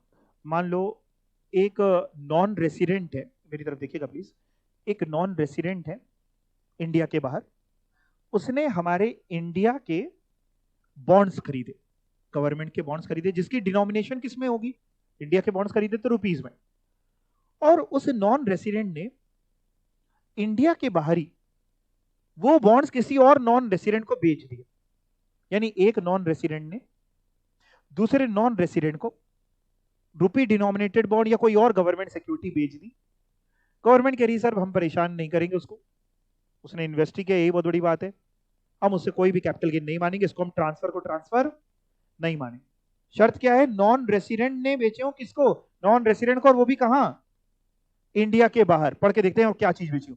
ट्रांसफर ऑफ रूपी डिनोमिनेटेड बॉन्ड या कोई भी इंडिया की जो गवर्नमेंट की सिक्योरिटी है कुछ भी outside India by a non resident to another non resident. यहां तक क्लियर? आपने अभी पढ़ा था जब कैपिटल एसेट की डेफिनेशन पढ़ी थी, तो कैपिटल एसेट में drawings, painting, sculpture, any work of art, ये सब कैपिटल एसेट थे कि नहीं थे? थे। इसको अगर आप बेचते हैं कैपिटल गेन निकलेगा, बिल्कुल निकलेगा। लेकिन आपने क्या किया? आपने वो पेंटिंग, वो ड्राइंग बना करके किसी नेशनल म्यूजियम में दे दी, गवर्नमेंट को ट्रांसफर कर दी, किसी आर्ट गैलरी में लगवा दी। ऐसी जगह पे गवर्नमेंट कह रही है सर आपने तो बहुत बढ़िया काम किया है, हम इसको ट्रांसफर। कई बार घर वाले बोलते होंगे ना तुम तो म्यूजियम में रखने के लायक हो, ऐसा बोला जाता है आपसे, है ना? तो वैसे आप अगर रख दिया तो ट्रांसफर हो जाएगा। ये नहीं है। Transfer of any capital asset to the government, university, national museum, national art gallery, या एनी, क्या चीज ट्रांसफर करेगी? Any work of art, book, manuscript. Manuscript समझते हैं? हाथ से लिखी हुई बुक, है ना? ठीक है, पहले मैन्युस्क्रिप्ट ही लिखी जाती है फिर बुक छपती है। ठीक है, मैन्युस्क्रिप्ट हो गई, ड्राइंग हो गई, पेंटिंग हो गई, कोई भी प्रिंट हो गया। किसको? किसी को भी नहीं, केवल किन किन को ट्रांसफर किया होगा? गवर्नमेंट को, किसी यूनिवर्सिटी को, नेशनल म्यूजियम या नेशनल आर्ट गैलरी, कोई भी आर्ट गैलरी नहीं, नेशनल आर्ट गैलरी। इनको आप ट्रांसफर करेंगे तो हम इसको ट्रांसफर नहीं मानेंगे। मान लो आपके पास किसी कंपनी के डिबेंचर है, डिबेंचर समझते हो? कंपनी ने आपको कन्वर्टेबल डिबेंचर्स दिए। कन्वर्टेबल डिबेंचर मतलब जो कन्वर्ट हो सकते हैं। और कंपनी ने बाद में क्या किया? कंपनी ने वो डिबेंचर्स कन्वर्ट कर दिए और बदले में आपको दे दिया इक्विटी शेयर। तो अब ध्यान से समझें, तो हमने डिबेंचर दिए कंपनी को, कंपनी ने बदले में हमको क्या दे दिया? Equity share. तो ट्रांसफर की डेफिनेशन पढ़ते हैं अगर, तो उसमें तो एक्सचेंज भी है। बट गवर्नमेंट कह रही सर परेशान ना होइए, हम इस पे कैपिटल गेन आपसे अभी नहीं लेंगे, आपने अभी डिबेंचर दे के इक्विटी शेयर मिला, इसको हम ट्रांसफर नहीं मानते। हाँ, जब कल को इक्विटी शेयर बेचोगे तब वो ट्रांसफर होगा, लेकिन आज हम नहीं मान रहे। तो अगर बॉन्ड्स या डिबेंचर या प्रेफरेंस शेयर जिसको आप कन्वर्ट कर लेते हैं इक्विटी शेयर में, तो हम उसको नहीं मानते। Transfer by way of conversion of bonds, debenture या preference shares into equity share of that company, इसको हम ट्रांसफर को ट्रांसफर नहीं मानते। मतलब अगर एग्जाम में आता है कि मान लीजिए एक सज्जन के पास किसी कंपनी के डिबेंचर्स थे, मान लेते हैं एक मिस्टर एक्स के पास ए लिमिटेड के डिबेंचर्स थे, और ए लिमिटेड ने क्या किया? वो डिबेंचर्स लेके बी लिमिटेड के इक्विटी शेयर दे दिए मिस्टर एक्स को, और आपसे कह रहा है इस पे कैपिटल गेन निकालो। पहले तो बताओ कैपिटल गेन निकालोगे भी कि नहीं? इसको ट्रांसफर को ट्रांसफर माना जाएगा। कन्वर्टेबल डिबेंचर्स थे, तब क्यों माना जाएगा सर? कन्वर्टेबल डिबेंचर्स थे तब भी इसको ट्रांसफर माना जाएगा। सर क्यों, अभी तो पढ़ाया, नहीं माना जाएगा। फिर से सुनो पूरा मेरा क्वेश्चन ध्यान से, पूरा क्वेश्चन फिर से रिपीट कर रहा हूं। मिस्टर एक्स के पास ए लिमिटेड के डिबेंचर्स थे, ए लिमिटेड ने वो डिबेंचर्स लेके बी लिमिटेड के इक्विटी शेयर दे दिए। यहां पे लिखा है अगर आपको उसी कंपनी के मिलेंगे तो नहीं टैक्सेबल होगा ऑफ दैट कंपनी। जिस कंपनी के डिबेंचर या प्रेफरेंस शेयर आपने कन्वर्ट करे हैं इक्विटी शेयर में, उसी कंपनी के इक्विटी मिलेंगे तो ट्रांसफर नहीं, किसी और कंपनी के मिलेंगे तो ट्रांसफर होता है। और किसी और कंपनी के मिलेंगे तो होता है ना, अगर उसी कंपनी के मिलेंगे तो नहीं होता है। समझ में आ गई बात? खैर आपको इतना नहीं वो परेशान करेगा क्योंकि आप वैसे ही परेशान दिख रहे हैं। और क्या ट्रांसफर नहीं होता है? Transfer of capital asset under reverse mortgage. Reverse mortgage आपने कभी सुना नहीं होगा वर्ड, सुना है कभी कहीं पे? नहीं सुना। मॉर्गेज वर्ड सुना हुआ है, रिवर्स मॉर्गेज नहीं सुना। चलिए समझाता हूं। रिवर्स मॉर्गेज ना आज की तारीख में बहुत बढ़िया स्कीम है। मैं समझाता हूं क्या है। मान लीजिए कोई बुजुर्ग है, ओल्ड है, हस्बैंड वाइफ हैं या केवल हस्बैंड या केवल वाइफ है, और उनका कोई कमाई का ज्यादा जरिया नहीं। आजकल तो आप समझते हैं बच्चे भी जरूरी थोड़ा, पता लगा भाई नहीं है भी तो ओके भी नहीं है, ठीक है ना। उनका कोई कमाई का जरिया नहीं, लेकिन उनके पास एक घर है, उनके पास एक घर है। अब आमतौर पे क्या होता है, जो सीधा मॉर्गेज होता है, जो रिवर्स मॉर्गेज नहीं होता, वो क्या होता है आमतौर पे क्या होता है, किसी को पैसों की जरूरत है तो वो अपना घर गिरवी, मान लो घर है, घर गिरवी रखता है, बैंक लोन देता है और फिर वो इंसान ईएमआई चुकाता है। रिवर्स मॉर्गेज में उल्टा चलता है। रिवर्स मॉर्गेज में क्या चलता है कि मान लो एक कोई बुजुर्ग है, उसके पास कमाई का ज्यादा साधन नहीं है, वो बैंक में गया, बैंक उस घर को अपने पास गिरवी रखेगा, उसका एक वैल्यूएशन निकालेगा और हर महीने थोड़ा थोड़ा पैसा उन बुजुर्ग को देता जाएगा, हर महीने थोड़ा थोड़ा पैसा उनको देता जाएगा, उन सीनियर सिटीजन वगैरह को देता जाएगा, ताकि वो अपना बचा हुआ जीवन ठीक ठाक तरीके से गुजार ले। और जब वो चले जाएंगे तो वो घर या तो उनका कोई रिश्तेदार लोन प्लस ब्याज अभी तक का दे करके छुड़वा ले, या फिर ऑक्शन कर देगा। ये है रिवर्स मॉर्गेज केस की।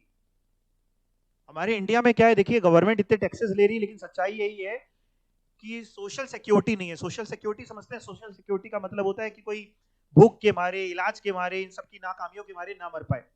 लेकिन सच्चाई क्या है, गवर्नमेंट हॉस्पिटल्स हैं, गवर्नमेंट स्कूल्स हैं, बट उनकी सच्चाई किसी से छुपी नहीं है।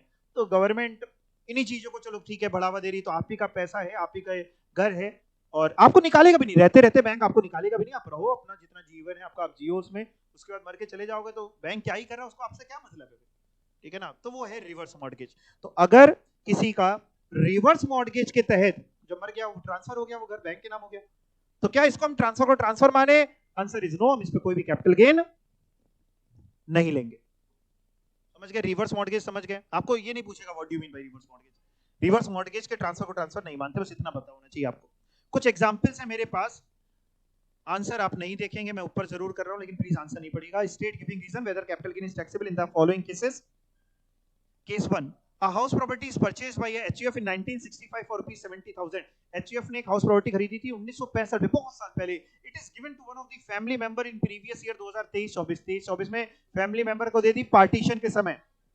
इसको ट्रांसफर नहीं मानते, भले ही कैपिटल एसेट था, बट ट्रांसफर ट्रांसफर नहीं मानते, तो ये टैक्सेबल नहीं होगा। आंसर पढ़ के देख सकते हैं। Any distribution of capital asset in kind by a HUF to its member at the time of total or partial partition is not treated as transfer, as the element of transfer is missing। जब transfer ही missing है element, capital gain is not chargeable to tax। दूसरा, X purchases gold in 1987 for rupees 12,000 previous year 23-24, it is gifted to his son at the time of marriage। 1987 में सोना खरीदा था और previous year 23-24 में 12,000 का उस समय खरीदा, 23-24 में बेटे के नाम कर दिया। बताओ टैक्सेबल? भले वो करोड़ों का क्यों ना आज की वैल्यू रखता हो, टैक्सेबल नहीं होगा, क्योंकि ट्रांसफर को ट्रांसफर नहीं मानते। तीसरा, Y purchases 10 convertible debentures in 1994 which are converted into 50 equity share in 2024 by the company। इसको ट्रांसफर नहीं मानेंगे। हाँ, जब इक्विटी शेयर बेचेगा तब टैक्स निकलेगा, आज वो नहीं होगा। Case 4, X Limited is 100% holding company of Y Limited। X Limited transfer capital asset जो एक्वायर किया था 1984 में 80,000 का। समझ में आ रहा है ना? मैं थोड़ा, आप कहोगे तो स्लो भी पढ़ सकता हूं, आ रहा है ना? ठीक है। एक्स लिमिटेड 100% होल्डिंग कंपनी है वाई लिमिटेड की, यानी एक्स लिमिटेड हो गई होल्डिंग, वाई लिमिटेड हो गई सब्सिडियरी। 100% ही चाहिए, 100% मिल रही। एक्स लिमिटेड ने ट्रांसफर किया कैपिटल एसेट वाई लिमिटेड को 10 फरवरी 2024 को 3 लाख रुपए का। वाई लिमिटेड एक इंडियन कंपनी जिसको मिला है वो एक Indian company, while x limited एक फॉरेन कंपनी। नहीं मानेंगे, क्या देखा आपने? आपने एक तो देखा, एक तो 100% सब्सिडरी होनी चाहिए, होली ओन सब्सिडरी। दूसरा, जिसको मिला वो इंडियन होनी चाहिए, तो वाई को मिला है, वाई इंडियन है, इसलिए इसको ट्रांसफर नहीं मानेंगे। सर एक्स लिमिटेड फॉरेन है, इससे कोई फर्क नहीं पड़ता। बस आज के लिए इतना ही करते हैं। शॉर्ट टर्म लॉन्ग टर्म क्या होता है वो अगली क्लास में सीखेंगे। कोई डाउट है तो आप पूछ सकते हैं। किसी को कोई डाउट है? नहीं, चलिए, थैंक यू सो मच।